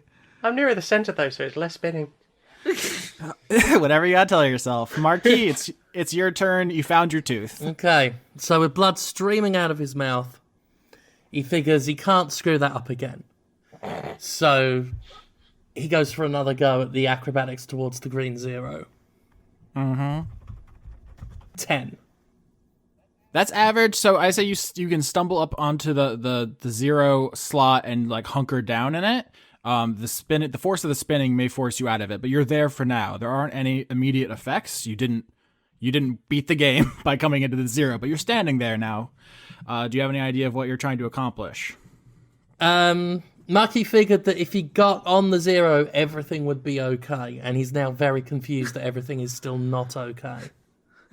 It's extremely unfair to have this expectation thrust upon him. In a way, he's being discriminated against. Absolutely. I mean, these liberal hedgehogs with their modern roulette wheels. I imagine if that hedgehog landed on the 0, things would be very different, but, it's just not fair.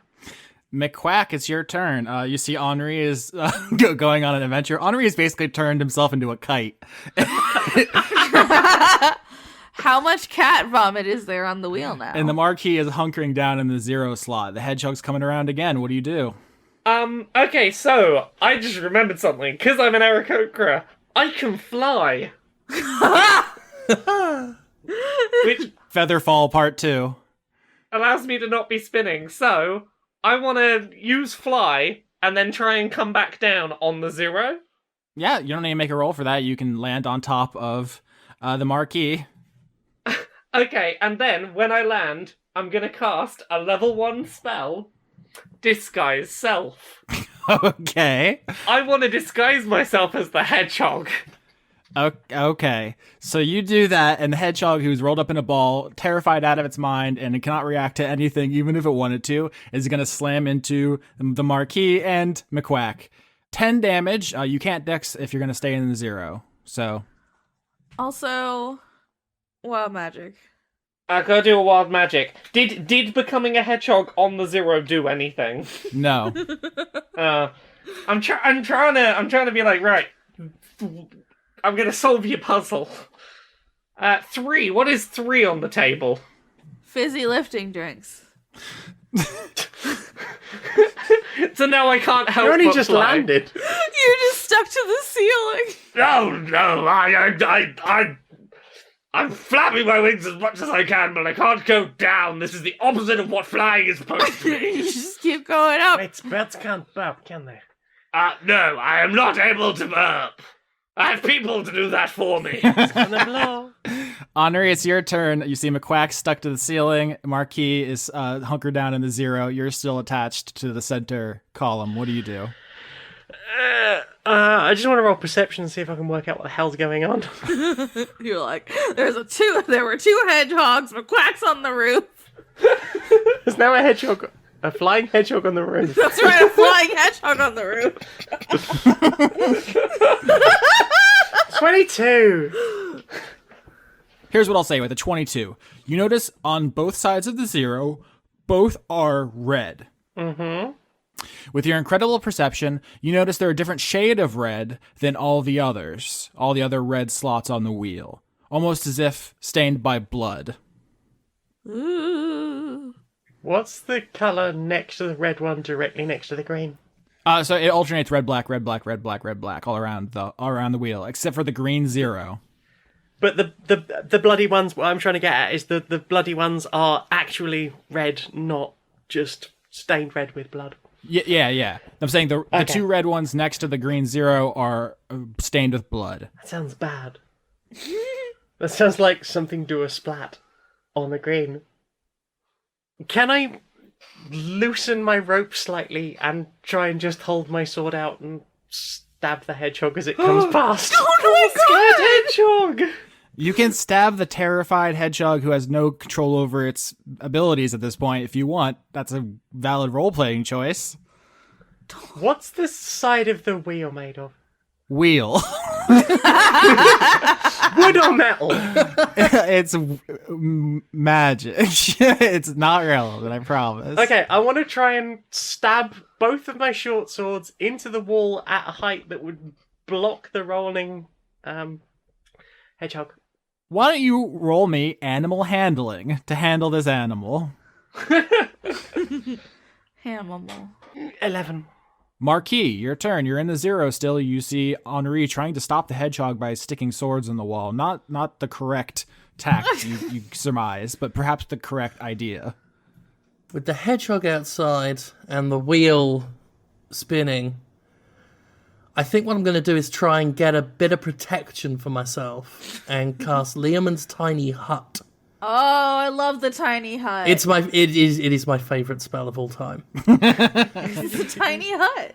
And I feel that will at least protect me from the hedgehog. This is the part where Austin has to decide if he wants to burst your bubble, because I believe Leomund's Tiny Hut has a significant casting time, 1 minute. That is true.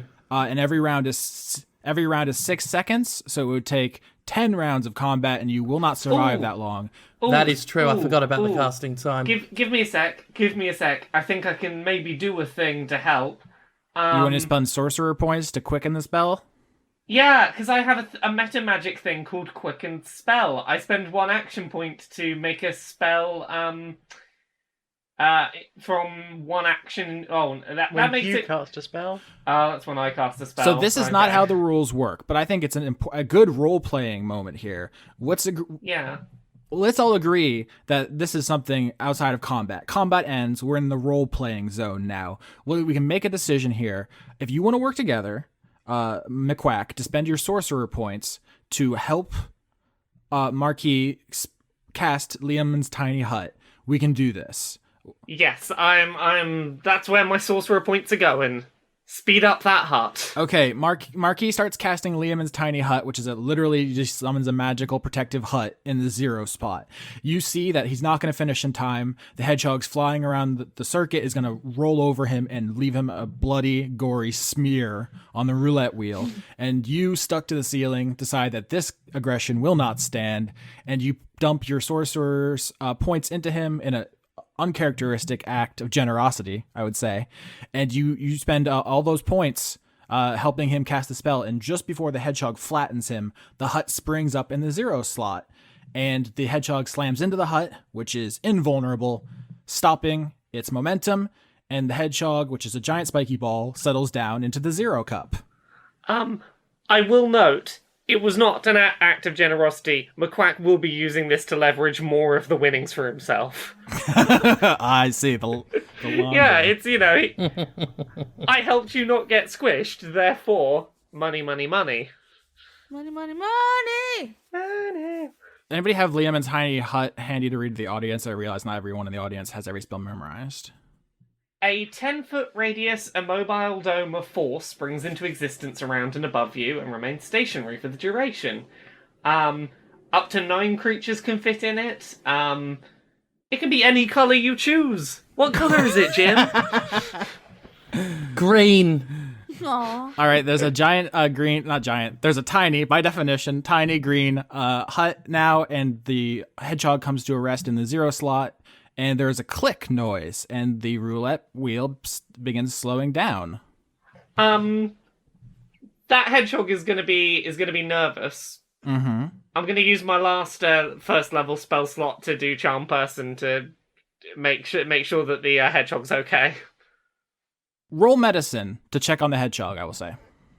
Medicine. We gotta try to get one of every roll, so you don't feel like you wasted any of your stats.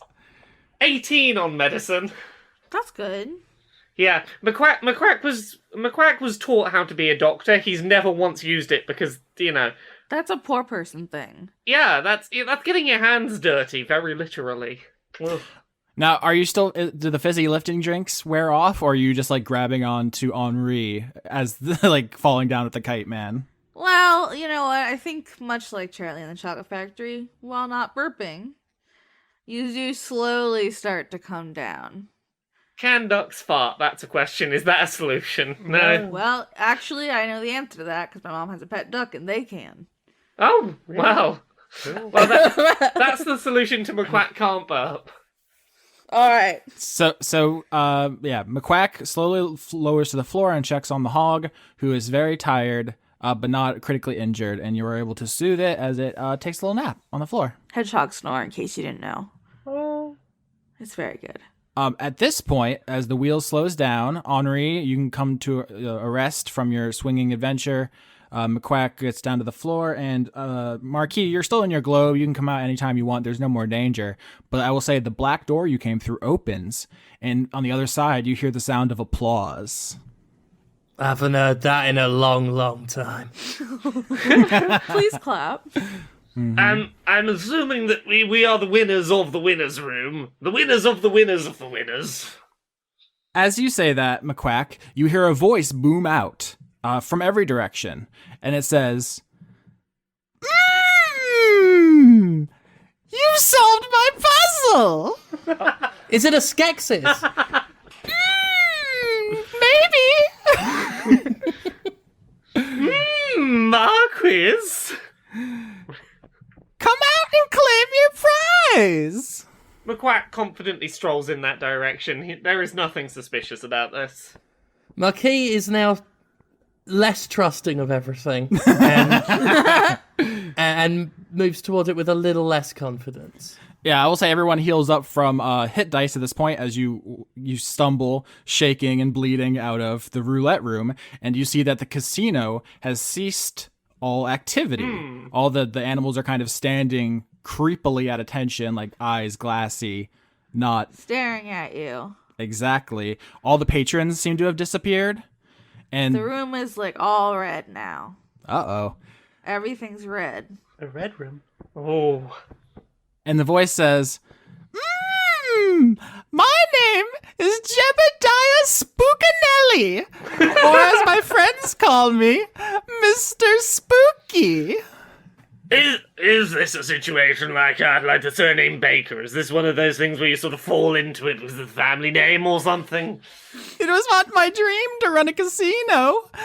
I always wanted to bring smiles to the face of children, but no one accepted my gamblimals. I accepted a gambler. I love mine. I'm very, very partial to my little tiny pointy friend. It sounds like you and I have had very similar career paths. Friends. I was shunned by the censors who did not think my gamblimals were appropriate for the masses. Exactly! The censors! Getting in the way, moral guardians! I couldn't follow my dreams, so I had to open this casino. Well, it's a lovely casino. Henri's gonna just, rub his face on the walls and purr a bit. Stop that! Apologies, I did not mean to overstep. After I was persecuted by Big Brother for my desire to run a business as I saw fit, I was forced forced to strike a pact with the great fiends Mammon and Moloch to run my business without onerous regulations. I'm going to ask one question. If you were making a pact with the demon, could you not have made a pact with the demon for your gamblimals to do well? Not even demons are powerful enough to sway the legislature. I don't know. I know some demons with a lot of money that sway legislature in the world. Ooh. To be honest, the legislature is mostly demons. Gamble film. Yeah, so what do you all are walking through the casino now? You're like back to the entrance almost, just like looking at all the animals standing stock still, as if frozen. None of the machines are working anymore. There's like an eerie red light. So, we won. I assume we'll be leaving with our winnings. Yes. Markie, fired up by all this, is actually on a poker table now, ranting at the animals about censorship and how, whether it's jokes about how Moloch did nothing wrong or gamblements, free speech is free speech and should be protected. And Henri's still trying to chat up that tiger. The tiger is standing still as if it had its batteries ripped out. It's just standing there, like, senseless. It's fine, just give me the cold shoulder. If you don't want to talk to me, I guess. I'm very sorry, I will leave you alone. So while Henri's flirting and Marquis is talking about politics... and another thing, I didn't even know her parents were dead, so you can't blame me for that. Everyone else was laughing. Kick me out of the bar. McQuack, you get back to the first room and you notice the entrance, the door to the outside, is gone. Sybil! The door appears to be missing. Make me a new one. Your legion of manservants are also gone.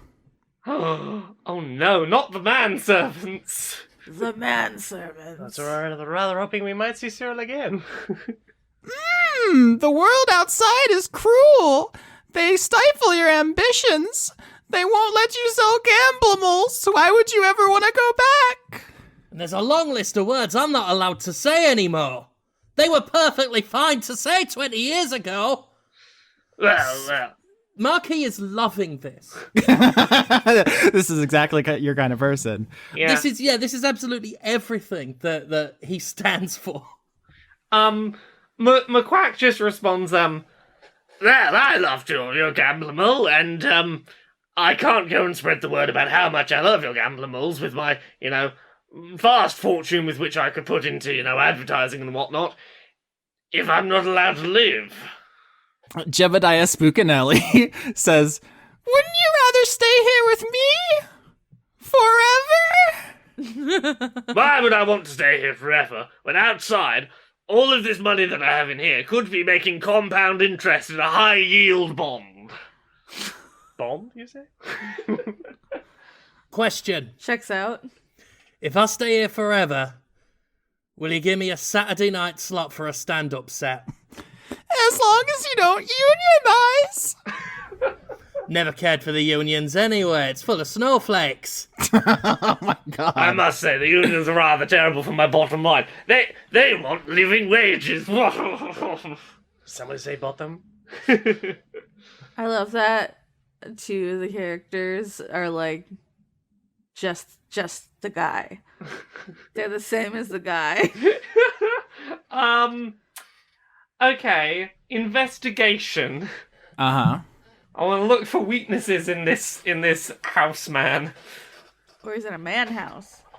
Whichever it is, I want 16. I'm investigating. How do I do? Lauren, why don't you describe, pursuant to the picture you was put in the roll 20, what's going on? Where the door used to be, are some teeth-like wall. It's like a wall, but it looks like teeth. Made of some, sort of splintered wood. Yeah, maybe like the smash hit? Maybe? Monster House? So the casino, the walls are growing teeth, you're saying? Yes, because the house is a man. The man is a house. And is going to eat you. I'm curious why you've waited until we've won all your games before trying to eat us rather than just having a bunch of people enter the building and then eat them. I'm always in the market for new employees. I'm already an animal. Quack. Quack. You have achieved your job. You could always be more of an animal. No, I'm just a regular duck. Quack, quack, quack. Disguise self. And once you're no longer sapient, you won't be able to negotiate for higher wages. Or any wages. McQuack is using disguise self to look like a regular ass duck and is going to commit to just quacking until further notice. Okay. I think... So that is a first level spell slot. Wild magic? 2, I do not believe we've had that. Catnip smells what I wrote down. Hello. So every cat in the room is on you now. You're a duck that smells like catnip. Okay, so I wasn't really planning for this, but because this casino is entirely staffed by animals, even though Mr. Spookinelli controls his animal employees, their programming, their curse, is overridden by their lust for catnip, and all of the feline employees begin following McQuack. But the curse is still affecting the non-felines. But you see, it can be broken. This isn't hopeless. Yeah. Okay, and with that in mind, can I attempt to deceive the house into thinking I have already succumbed to the curse?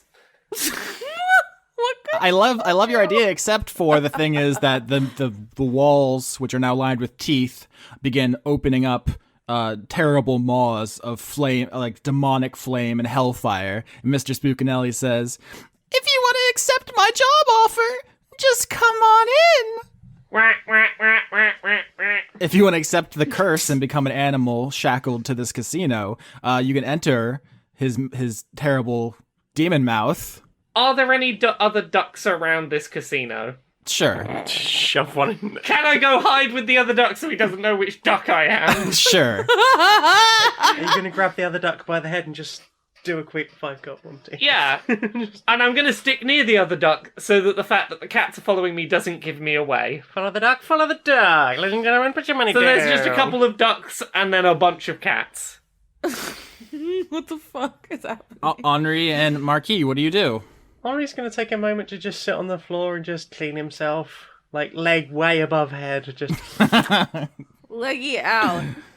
It's hard to emphasize how little Markie has to live for. And having found a giant monster casino that believes in free speech, like, he's very tempted to walk into the soul-sucking oblivion to own the libs. I mean, I've seen enough horror movies to know somebody's got to bite it to demonstrate the monster's abilities before you get to the final girl. Markie strolls right in. All right.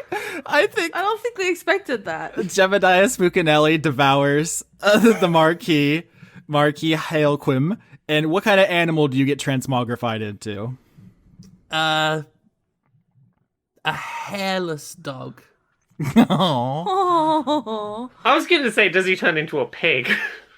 There's different kinds. The Chinese crested or the one that I can't It's pronounce. the Mexican hairless dog that someone changed their names to in the credits, and I really botched the pronunciation.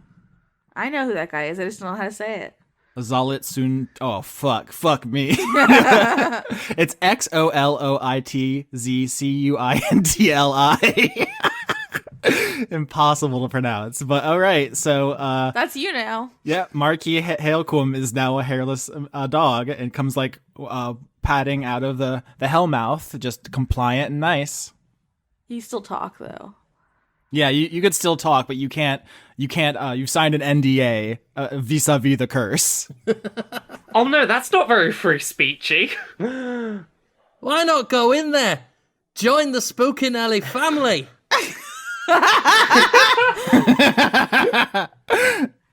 Henri's just going to stand up and start making just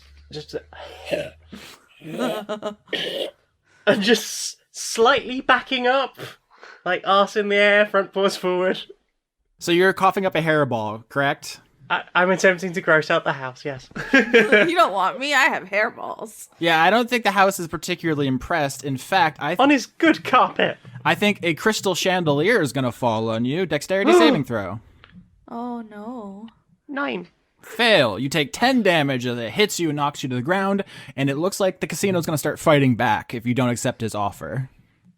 I'm gonna cast fear on the house. Can I make the house scared that the sensors have come back and they're here in full force this time? So you possibly could, but Laura, we've been playing D&D for a while. I'm sure you're aware that bosses have an ability called a legendary resistance, and they can choose to succeed if they would otherwise fail. So, Yeah. unfortunately, you cast fear, and Mr. Jebediah Spookinelli is going to choose to succeed on that and is not going to be frightened of you. I do get a wild magic roll for that because that was the 3rd level spell. You're almost out. At this point, I think we just got to pick. What numbers are left? 1, 7, and 8. Okay, let's see if we can get one of those. Oh, 7! This would have been funny earlier, but a la Gambit, as discussed earlier, you just uncontrollably are shooting cards out like a machine gun from your sleeves. Ooh, okay. Can I use this somehow to my advantage? I don't know. Henri and McQuack are going to be devoured by this house if you don't figure out something soon. Marquis Hailquim already won the campaign. He literally got his best ending. But if you two want to ever leave this casino, you better figure something out. Well, Laura's within 5 feet of the casino, so I want to use sneak attack to attack the casino. Okay, roll. So, botch. Botch. That's not good. Henri, you pull out a sword and you just stab the wall, which is now fleshy and covered in teeth. And instead of harming Jebediah Spookinelli, you see all of the animals, including our friend Marquis Hailquim, recoil as if wounded. What are you doing? Join us! Join us, Henri! The casino buffet serves nothing but meat! No soy at all! Legally speaking, corporations are their own separate people. You cannot hurt me by damaging the business. Yeah, did you say that the animals recoiled? Yes, the animals are bound to the casino by a terrible curse, and trying to hurt the building will only hurt the employees, not the owner. Looking around, is there anywhere that's would be a vault or a safe or anywhere where the money that the chips are exchanged for would go? No, there's no obvious vault. All of this stuff is run by the curse, kind of autonomously. They don't have to follow the rules of actual casinos. Yeah. I will say you have all the clues if you listened very carefully to Lauren's beautiful descriptions. Thank you for being very generous with that. Can I shred my porcupine? Oh no, that is the thing that the building treasures. Yes, Gamblables. destroy the gamblemals. I don't want to. Okay, so you all want to start destroying the gamble moles? That is the one thing that this CEO ever actually cared about? Yes. No! My children! Listen, you let us all out of here, including these random animals, and we'll say nothing more about it, and your gamblemals can survive. At this, the statue of the founder, Jebediah Spookinelli, at the entrance begins to stir and is going to try to pull itself off the pedestal to kill you. Oh shit! Yeah, there was a statue of him. Yes. Haha! My puzzle. Marquis, what are you doing at this point as the founder's statue where his soul is bound comes to life to kill the people who won't take his job offer? Dragging his ass on the carpet. Nice. 20 for me. 10 for me. All right, Henri, you've won every initiative today. You go first. Okay, let's start stabbing shit. It's a big statue of the Monopoly Man. I really only have stabby things. Yep, that doesn't seem good. Remember, there's a whole environment here. Okay. Try maybe domino of slot machines. Sure. Because that's all I got right now. Yeah, I want to sort of try and position myself in such a way that I can push over a slot machine. Like one of those really big, high-value slots. Was it ocelot slots or sloth slots? Oh, slots. All right, dexterity. 16. Yep, that's gonna do it. Tell me how you do this. So this is Chekhov's gunning all the machines from the first arc or first act. They're just slot machines. They were just fast slot machines. Yeah, okay. I just want to sort of leap over behind it with my cat-like leapiness and just shove it as hard as I can as it's lumbering towards Duck Friend. All right, so 16 damage as the domino effect of ocelot slots hits the founder's statue. And it seems like when all these machines fall over and break, that Miles of Smiles, the ocelot, is free of his curse. Ooh. Oh my god, I'm a person again? Damn, that characterization's so deep. I'm so happy, and now I'm even more Miles for Smile. All right, it is Jebediah Spookinelli's turn. He's going to try to flatten McQuack with his stony fist. 21 and 15. Both of those are going to hit. All right. 11 damage. I rolled a 1 on one of those dice. As the statue of the founder just punches you square in the face. Okay. I'm a jobs creator. Your turn. If there's one expert in trickle-down economics, it's me, and they're gonna come trickling down all on you. That sounded worse. That sounded worse than I meant it to. McQuack is gonna use the remaining sorcery points to pump to return a 3rd level spell slot. Ooh. I'm gonna use Magic Missile at 3rd level. Mm-hmm. Because of that, instead of getting the normal 3 attacks, I'm going to get 5. That's a lot. So, I want to use 2 of those attacks to destroy some of the machines in the casino to try and free some more friends, and 3 of them to attack the statue. Roll damage as your magic missiles begin just machine gunning through the casino, destroying. You destroy Porker, and the pig changes back. You can destroy sloth slots and change the sloth back. I want those 2 back. Let's get them back, and then 3 of these will be... Should I just roll the 3 that are going to attack the statue? Yep. Okay, so that's 2 plus 4 plus 5, so that's 9. 11 damage, but I also freed 2 friends. You're a class traitor. Oh, no. My issue is more, your gaining of wealth is getting in the way of my gaining of wealth. And if there's one thing more important than, us all as billionaires being able to gain wealth, it's me as an individual being able to hold that wealth. I don't want to be part of a machine that makes money. I want to be the one that makes money. Marquis, any thoughts as all of the employees who have been bound to this casino start turning back? I had an exclusive contract! An exclusive contract, and you're taking it from me! If you help us to do this, you made me chuckle earlier. You can come work for me. Paid contract if you help us get out of here. Yeah, come on, Funky Bunch. Marquis, should I add you into the initiative? Are you going to take McQuack's deal? You can pay all of my corporate events. I can make any jokes I like. You can make any jokes you like, and because I'm paying the people to be there, none of them can complain, I'm pretty sure. They have to laugh. That's all he ever wanted. Was for an audience that's forced to laugh at everything he's ever said.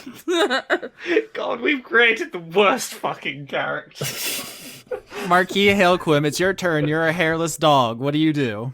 Is it bad that I'm trying to work out in my head whether water damage would destroy a pachinko machine, because I really just want to use the pun piss-chinko.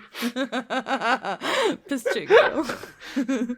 Can I charge at the Flamingo so I can smash its head into the glass that it was pecking at earlier. I figured if I can smash its beak through the rest of the glass, I might be able to break the whole thing.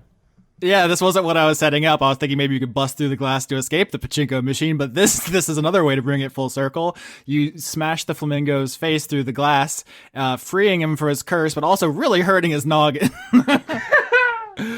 I think probably this time when this person changes back, they're like a big badass fighter who can join in this proper. Do you have a good voice, Lauren, for him?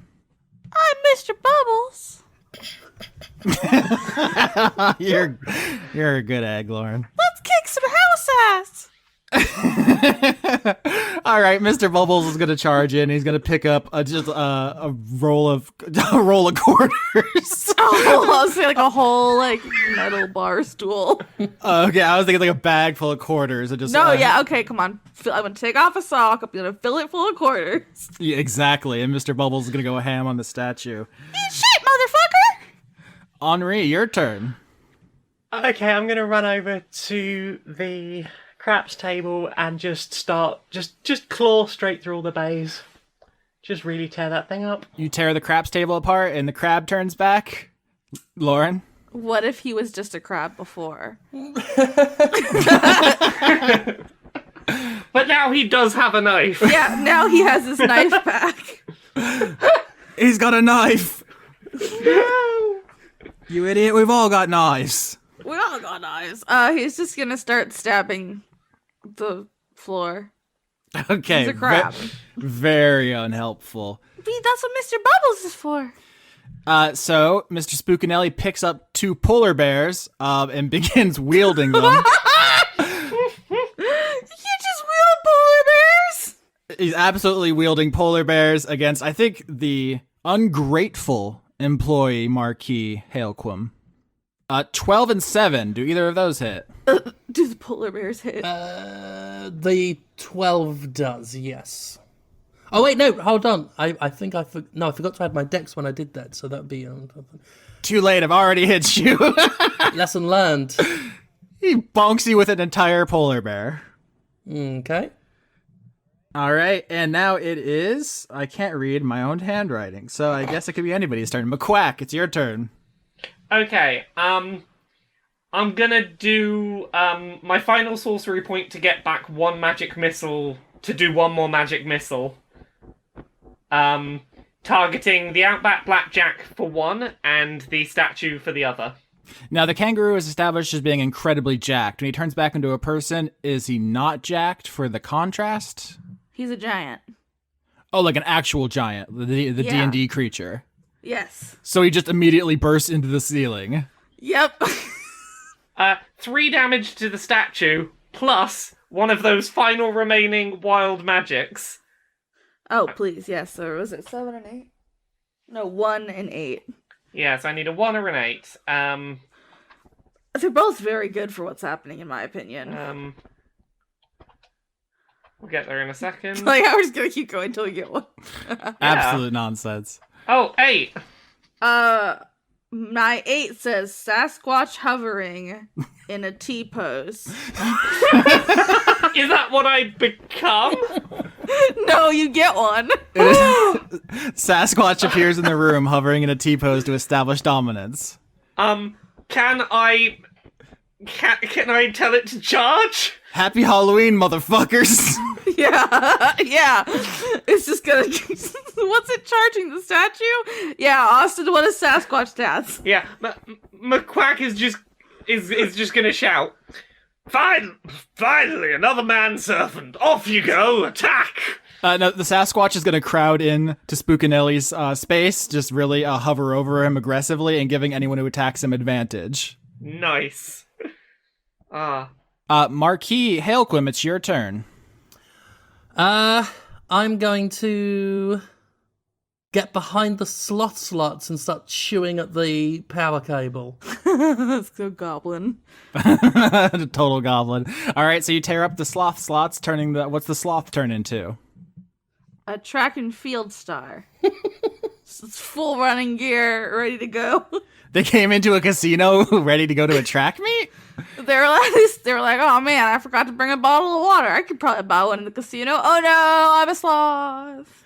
All right, Henri, it's your turn. The Sasquatch is establishing dominance, so anything you do will get advantage. Trip it up? Make it smash itself under its own weight, maybe? Oh, okay. I want to run around with my rope. No, the sex rope. Shibari rope. Yes. No It's shibari done in the very casino. specifically the sex rope. Run around and tie its feet together. No, Mr. Spookadelli points to the no shibari sign. As he tumbles over. Okay, what does he crash through to destroy the statue on his way down? What's the most poetic way to kill him? Just through the wall into the demon fire. Yeah, into his own teeth. Yeah. Wall teeth. So you tie him up like an AT-AT from Star Wars, and the Jebediah Spookanelli stumbles backwards into the maw of his own evil casino, which chomps down on him as he falls backwards into the fiery mouth, and he's crushed, and half of him falls into the fires. And he says, looks like I'm gonna need a golden parachute! I was trying to think of a golden parachute featherfall joke earlier, so I'm glad you got to one. Capitalism's fucked up. Yeah, and the statue cracks in half, and the top part, the head, which presumably contains the actual mind of this man, tumbles into the fires of the abyss and is destroyed. And all the animals, except for the crab, turn back into people or whatever. Yeah, someone in the background is like, yo, how'd that crab even get in here? I'm Mr. Crabapple, and I'm gonna stabapple. Who let this crab gamble? What's your crustacean policy? I have a knife! You know what? That is hard to argue with. What do you have? A knife! So everyone gets to leave happily, I assume. Yeah, and since none of the security guards are security guards anymore, I feel like you could steal whatever you want. Okay, Henri's going for all of the gammon moles. Yeah. I'm collecting them like Beanie Babies now. The casino collapses, right? It just like falls apart, like it was turning into a mouth with teeth, so it rots away and collapses. But all of the actual money in here is still just real money. I mean, people came in and spent real money. Why would he have a casino if he couldn't just hoard money like a dragon? So all of a sudden, all of the survivors are surrounded by just huge, endless piles of money. Money and stuffed animals. While Markie fills his pockets, he gets with Crabapple and asks if Crabapple has ever considered comedy, and if they'd be into a double act. McQuack is going to call all of the manservants to come and collect as much money as they can. Oh, I thought you were going to say to come, like, carry you on a palanquin. Oh, that too! So the tiger security guard that Henri was hitting on earlier, what does she look like, turned back into a person? A tiger tabaxi, because I'm unoriginal. Yeah, because it's weird otherwise. Hey there, big boy. Hello, darling. You know, I've still got that piece of string. There's no more rules. I've seen the way you use it. But I dangle it for you for a while and you can bat it and then maybe you will hold it for me. Okay, and then do you want to just roll for sex or? What do you roll for sex? The way he does it, acrobatics. Damn. This is very silly. Does tabaxi also have barbed penises? What about penises? Cats have barbed penises. No, it is so spooky. It is the Halloween episode. Trick or treat, cat sex is bad. So, did you say that Henri is taking the gambler moles? Yes, I like to imagine that perhaps some of your catnip smell has worn off on them, and my friend and I will just chase them around for a while. Yeah, I've got a proposition for everyone. So, how's this sound? We sell all of the gambler moles, make a new industry, and you come along and tell terrible, tasteless jokes that are, probably not permissible. Sounds brilliant to me. We'll be like a happy little business family. Henri's going to cuddle the gambler moles closer to him and just go... Fine. I get to be rich and racist, living the dream. The villains won. And all the people who were cursed are just like, I wonder if my wife is still waiting for me. This is a really spooky ending.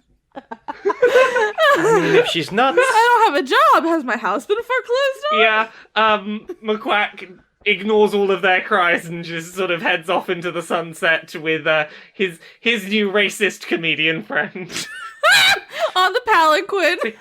After multiple seasons of Dice Funk of trying to be a good person and having, like, mixed happiness in the endings and, you know, various things not achieved, it's nice to play an arsehole and to get what I want.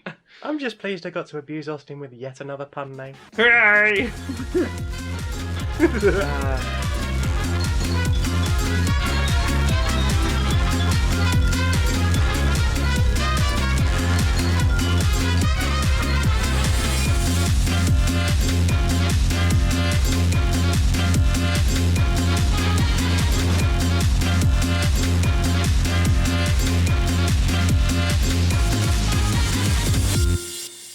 Boo! We're your credit keepers, Austin Yokai and Spookylicious. Nerd.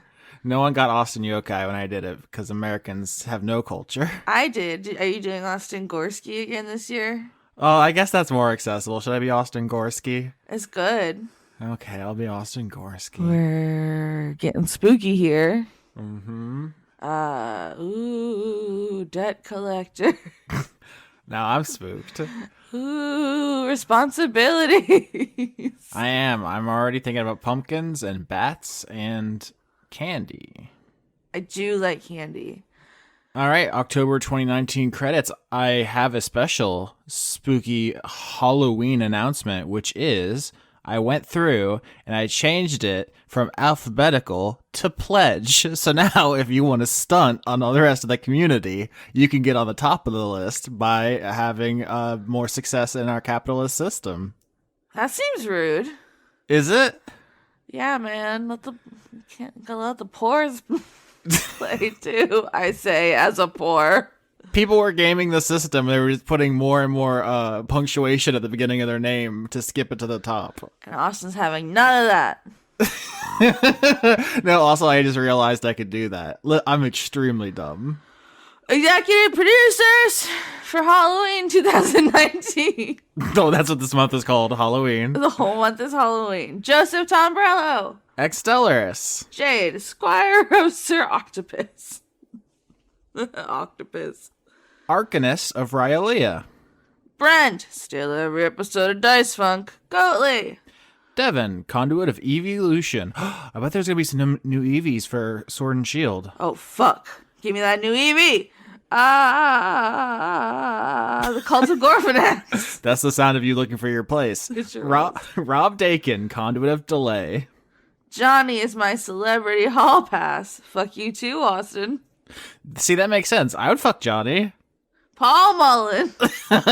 Alice in the Purple, Conduit of TPK in first D&D sesh ever. And my boyfriend was DM, which means he's either extremely funny and cool or very bad at DMing. Both are good options. Toshiro Kuro, Conduit of forgetting both my password and birthday and hoping I... And then ran out of space. Toshiro Kuro forgot a lot of things this month. Oh, fuck. Andrew Grothin. Francois V. Hedron Master. Lord General Bone Shitter. Oh no, you just spoiled my villain for the next arc. Lord General Bone Shitter is a very good name. Nephis Decidia, a lonely gay sheep. Random. Conduit of Would You Like a Hug? Vinny, Conduit of Boo Jobs. I wasn't sure if that was boob jobs or blow jobs, but spooky. They're both good though. Or if it's just like, ooh, jobs are spooky. Oh yeah, I guess jobs are spooky. You're the goat man now, Doctor. Z23619. Kevin Dobbins. Anthony, patron of Dora. Morgan Rapp. Am too sad to be funny. Sparkle. Oh no, Sparkle. Pet a cat. We need a new holiday for depressed people. That could be our jam. That's called the whole year. All right, sing next one. Let's talk about snacks, baby. Let's talk about you, Auntie. 'Tis I, Zedster. 69 Spoopy 420, Sean by Lawrence Ludes. A bozog blew my cover 8, full of hate, now we skate. A buddy cop movie starring Drop Goodwood and Blake Ferris.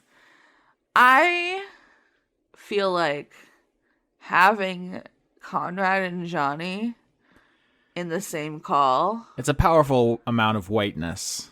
Oh, I was going to say it's either going to be a disaster or the funniest thing ever. I love them. I'm just saying the caucasity is off the charts. Pot kettle, Austin. A werewolf with the Chinese menu in his hand.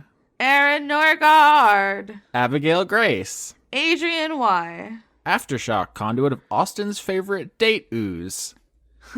Agent Hedgepiggle. Aki Savalainen. Albert West. Aaliyah. Alex Vepra. An otter eating a jack-o'-lantern. I saw that video and I sent it to you. I know, I sent it to a lot of other people. It's gone viral now. Andrew Birmingham. I hope otters like pumpkins, you know? I feel like everybody likes pumpkins. Because it's like delicious. It's a universal flavor. Yeah. Andrew Fedji. There's a pronunciation guide because I can't talk words. Andrew Fedji, conduit of candles and the burning thereof. I'm here for it. Andrew R. Andy Harkins. Anna. Anna, conduit of procrastination. Antonio, conduit of snacks. Arachnival, worshipper of the Spider Queen and conduit of Halloween B-Day NRG. Happy birthday? That's an extremely metal birthday to have, is Halloween. Hell yeah. Yeah. Ariadne, conduit of sick threads. I like the mythology pun. Arjun de Koning. I just read it. Ash spent $120 on Lauren's titty. You sure did. Austin Korksky, conduit of Best Boy itself. Austin. More Skeksy's voice. The people crave it. Conduit of gavel, gavel, gavel. The people have spoken. Becky Toothil, property of Janiac. Beef Swellington, conduit of meat. BJ, conduit of miniature giant space hamsters. B-Ray Echo. Oh, okay, I'm going to say this one in the Skeksy's voice this month. How do you feel about that? I'm here for it. Before we continue, I gotta say, I got tiny nips. Blackstone, conduit of UNT Lauren, buying Lauren's titty pictures. Blue 6. Boness, or is it Bones? Every month. Brady, conduit of spooky, scary skeletons, send shivers down your spine. Nut button. All caps, buy Wendy's Meat Cube. I'm actually out here. I'm a Wendy's stan. I don't really have fast food or caffeine or anything fun anymore because I'm dying, but Wendy's Meat Cubes rule. Callum, I swear to fuck, dude. Moose better be real. Turner. I had considered that it's a psyop. Oh no, Moose. Cameron Abbas. Candace, listen to Dice Funk. Starling. Caretaker of Her Majesty Elizabeth Ann Buckleberry of the oh boy, that's a word. Cirrhoptilum. I bet that's just like a scientific name for like a flower or something. Cirrhoptilum? I'm going to Google that while you read the next one. You're going to Google that while I take a sip of my water because my mouth is dry. Damn, dude, I called this one from space. This is a 3.1 from the other side of the court. Cirrhoptilum is a genus of orchids. Oh, orchids are dope. I have them on my back. Carrie Dwen, conduit of crushing on Austin in a respectful, non-horny way. I forgot about your tattoo. I was like, well, are you just covered in flowers? What the fuck are you talking Are about? you okay, Doc? Chance, conduit of wasted potential. Charlie, Jonathan Holmes is a lovely boy. Chocolate. We should have Jonathan Holmes on an episode. Okay. You don't know who that is, do you? No. Is that Jonathan from Road Rules? Yes, it's Jonathan Holmes from Road Rules. Jonathan off Road Rules. His last name is from Road Rules. I don't know who. Chris, conduit of bad decisions, Walling. Christman, the resurrected, looking for brains to snack on. He's a lich, not a zombie. We've established this previously. Nerd! Christopher Charlow. Coho Blast. Completely legit, Callum Turner. Callum, your name raises more questions than it answers. Oh no, there's two. Now they gotta fight each other. Oh my god, they almost snuck that past me. They have to fight. That's fair. Corm is about to start his dream job. Follow your dreams. Good job. I'm proud of you. Cormac the Knife, conduit of knives. I mean, if you know who you are, you know. Cause Midnight, conduit of dark matter. I know that's just like a space thing, but it's also the final boss of one of the Kirby games, and I'm picturing that guy. It's extremely good. Is he cute? No, the final boss of every Kirby game is like a terrifying horror monster. You know who's cute? Dogs. King Dedede. I like King Dedede. He's a bear. He's a penguin. What'd you say? I said King Dedede is a bear. He is? Not the animal. Never mind. Counter fifth. Oh, no, I just got it. Thank you. Sierra Saldana, prophet of R and Jesus. Q Spooky Cumber. Bitch. Spooky. Oh, okay. Daniel Marsden, conduit of unnecessary consonants. Daria, go freaking right. Davis Fridley. Dawning Frost. Deathworm Jim, conduit of goblins. Goblins? I think they want us to say it like that. Goblins. Our patented goblin voice. Catch him in bed with a goblin. Decibel. Dennis Pancake Detlefson. DM Tau, now I have to deal with player shenanigans. Don Johnston. Dorian, conduit of devotion. Dr. 101. Dr. Isix. Dragon Nexus, conduit of taking too long to support you. Don't feel bad. I can't support half the artists I like. Oh yeah, it's hard out there, homie. But I appreciate everyone who can, like Dylan and Rillin or Dylan and Rylan. The same joke we make every month. The dog. I'm just gonna fuck it up again. Dylan and Rylan, or Dylan and Rylan. The dog listening on a lazy Sunday morning. Also, dishes. Dylan, conduit of. Well, come on, Dylan. You're gonna make me say this with my mouth? It's the only mouth I have, Dylan. Dylan, conduit of panties on your head. I don't even like the word panties. It's not for me. Ebrand, spooky name. Ebrand, spooky name. Ebrand your life. I'm gonna go back and edit every time we said spooky to say spooky. It's too much work. Einar J. Ecorin. Elder Dog. Elderly Goose, busy summoning the Untitled Goose to disrupt lives. See, that's not spooky in the Halloween tradition. That's like scary. Geese are terrifying in like an un-Halloween way, you know? I love them. Too much for me. They have so much neck. Eldritch Horror, formerly known as S. Kearney. Eleanor Nonontices Periton, horned vampire lady with depression. Mood. See, that was the same name as last month. I didn't even have to change it. Oh. Eileen! Time to get spoopy. Happy Halloween. Thank you, Eileen. Elizabeth Jackalope! Elusive Lily. Emma, a witch cursed me not to directly reveal Moose. End my nightmare, Emma! I mean, it does make sense if the reason we can't guess what Moose is because the witch is involved and is like stopping our scrying abilities. Read the next name, you nerd. Empress Quinn and Fair Slurping. Milky tentacles from beyond the stars. You've been getting all the nasty ones and I love it. Tentacles don't even slurp.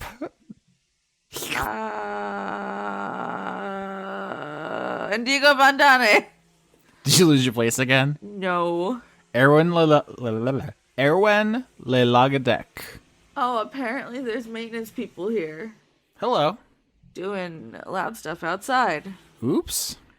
Spooky. I lost my place again. Did you say Florian H yet? Nope. Florian H. Fubar. Francois Arsenal. Frank Sands. Ginger Beers. Got one foot in the grave, the other on a banana peel. Wow, that's a precarious place to be. Grapefruit juice. Graphite, conduit of rhetorical actions. Would Lauren prefer Dade Retoy? Is that something backwards? No, it's nothing backwards. Lauren, would you prefer that? I am very dumb. Uh-huh. So I don't know what that is. Okay, well, we both are stumped. Guinevere Cummings. Athor Grunderson, first of his name, born of fire and brimstone, redeemer. Harley Astor. I can only do the British accent when reading that one specific name now. You've been broken. It's a curse. Harrison Andrew. Harry, King, the jock dumbass of my dreams. Everyone's horned for king. Hex Maniac Erica. It's a Pokemon reference. It sure is. He's a good Brent, dogs. How do I make friends? Regards, conduit of social faux pas. Ingmar Grimon. Is this a Dice Funk of Horse crossover episode? Isaac, conduit of Tux the Penguin. Are you a fan of Tux? I am. Were you on Of Horse yet?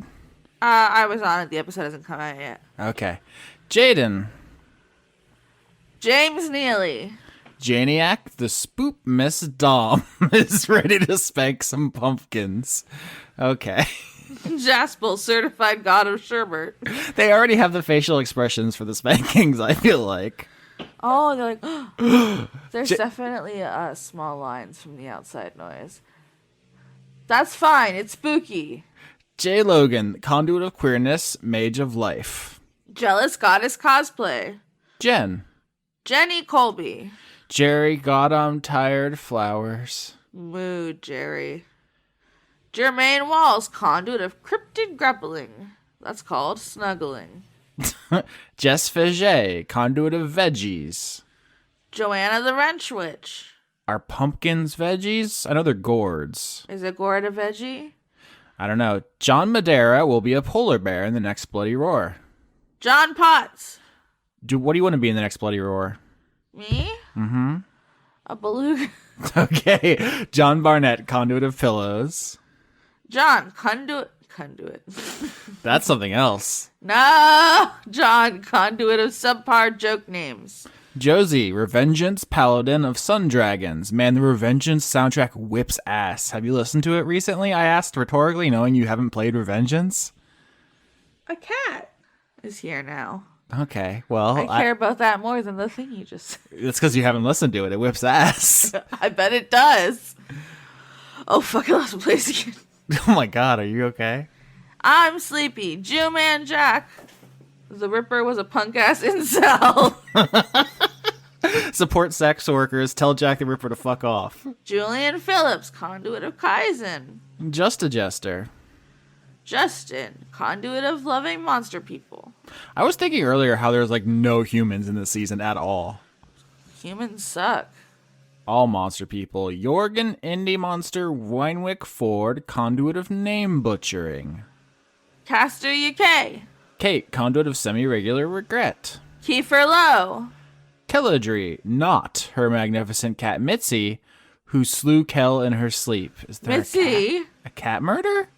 Keller Automat. Ken, conduit of finally writing his goddamn PhD dissertation. We believe in you. Kenta Roy. Killer Cotton Shizno. Kanuka Fan. Kitty Foe, warm breathing burrito inside your pocket. I don't want the burrito to breathe in. Why is it in my pocket? Maybe it's like a ferret. It's like a metaphorical burrito and it's in your pocket sleeping. Okay, that I'm okay with. I miss ferrets. You can read the next one. No. Corrido Prime, horny for Bussy since Bussy. I don't like it. Bousset. Bousset since 2000X. Christina, conduit of Modrons in bedsheet ghost costumes themselves. That's the cutest thing I've thought of in like a week. It is cute. Think about Criterion 3.33. I am not a reference. You are. I've seen it. Crystal, conduit of buying greens and forgetting them in the crisper abyss. Dude, Crystal, I'm right there with you. Kyle Badsvik.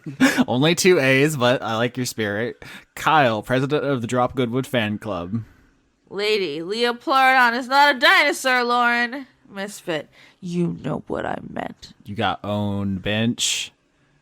I'll never be owned. It's a Cretaceous animal. It doesn't make it How a dinosaur. about you suck my Jake Austin? You didn't know what they were. Lana Seawolf, Lady of Bones.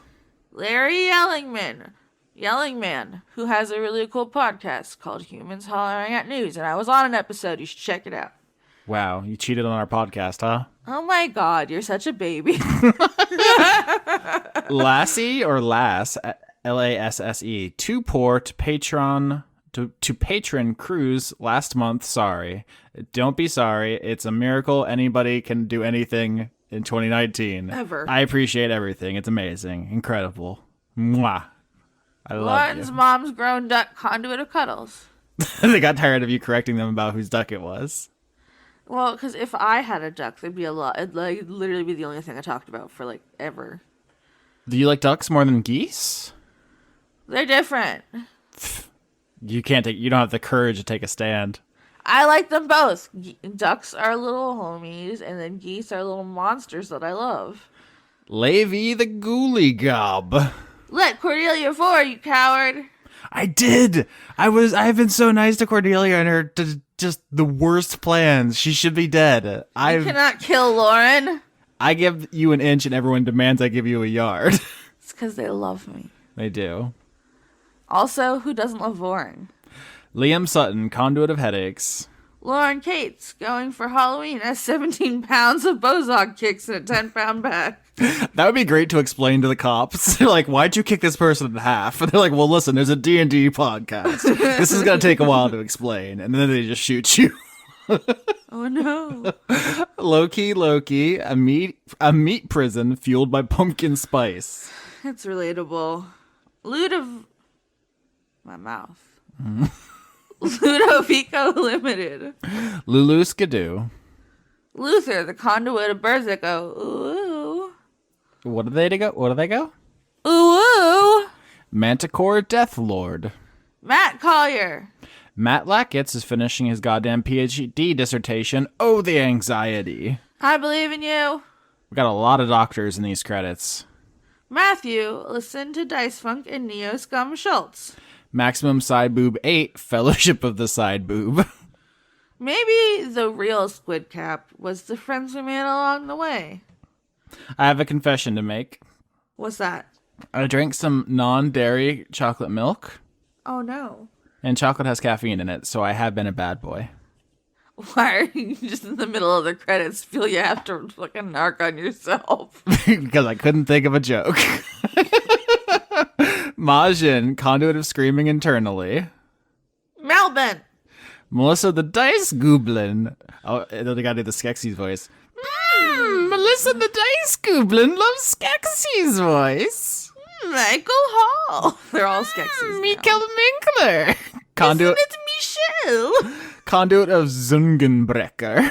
Fuck off. I know how to do words. Midlife stasis. Mike draws you playing the piano and your mom in the background looking proud. Finally. A service that this person can provide if you need that. Miko from Finland. Miles, conduit of being a pharmacy student. I just read it. Mitch McConnell's missing chin. Fucking wrecked. That's where it's been this whole time. Modified Matthew. Mordekainen's student bedsit. What does that mean? Mordekainen is a canonical wizard from D&D's story. Okay, nerd. You asked. Mr. Willie Phoenix, Steven, Lesbian, Seagull, Pooh Bear, Shaker. You weren't ever curious when you were looking through the spell book why the M section has a bunch of spells called Mordekainen's X or Mordekainen's Y? You just accepted that? Yeah, it's D&D. My Valentine is postmodern artist Cy Twombly. Namita Neskin's conduit of allergy itself. Nathaniel Homan. Nicholas Dominic. Nicole Woodruff. One particular weasel. Which weasel? That weasel. Which one? The weasel of the power. What power? Who's on first? Paye Rabsberg. Apparently Paye Rabsberg is on first. No, the jokes just flow into the next names. That's just how it is on this bitch of an earth. Pangolin is a rat fuck bastard queen. Now, is Pangolin you, and you're calling yourself a mean name, or are you sullying Calling someone out. the name of are you sullying the reputation of a beautiful animal that must be protected? Austin will have his vengeance. I will. Please call me Ashley. Yes, just Ashley. Pocket Sundial. Preston Bowers. Pruitt Holcomb. Pyropsychotic, aka N. I added that second part, but that's what it made me think of. Pyropsychotic. Resume Yuzura. Remsiv. Robert Chisholm, conduit of efficiency. Please give me some of that. Robert Tuttle. Oh, me. That's what it looks like. Salad Child. Sean Lyons Burke. Simmons, conduit of Harder Slatty. Shane Sedgwick. You weren't grossed out. Do I need to do a more seductive voice? Yeah. Harder Slatty. Oh, it's so much breathier than I thought it would be.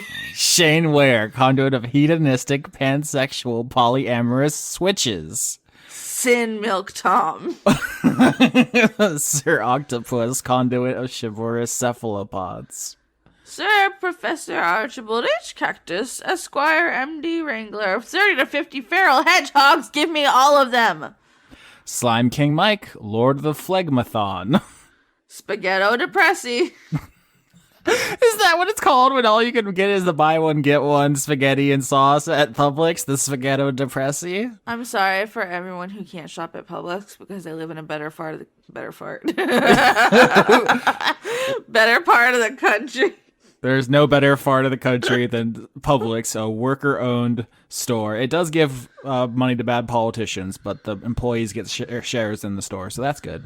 And also, I'm a pauper, so give me that BOGO ice cream. We need the BOGO Spaghetto Depressi. Spinell did nothing wrong.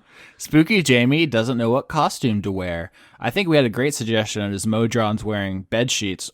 Only nerds will get it, but it's my favorite so far. So you're telling me Jamie has to dress up first as a Modron and then a Modron dressing up as a ghost. Yeah, because when you take your candy, you like theatrically lose your bed sheet, and you're like, "Oh no, accident!" But I'm a robot. and they see you're a robot, and that's the punchline.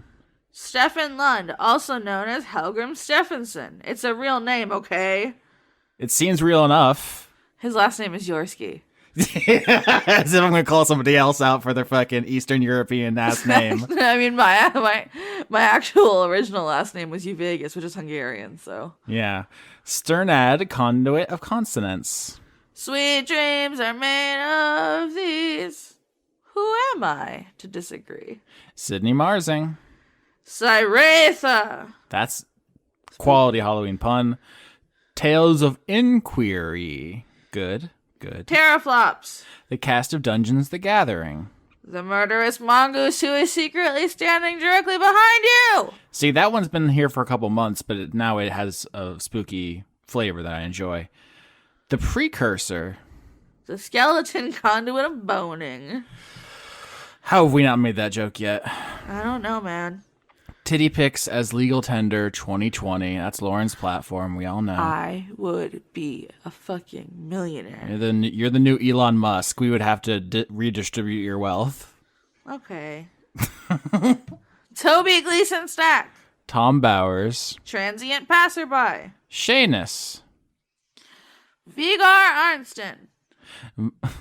Violet Skittles Unicorn. If it helps, I am a unicorn. You're welcome. I don't have a Leon impression in the chamber. I should. You really should. I know.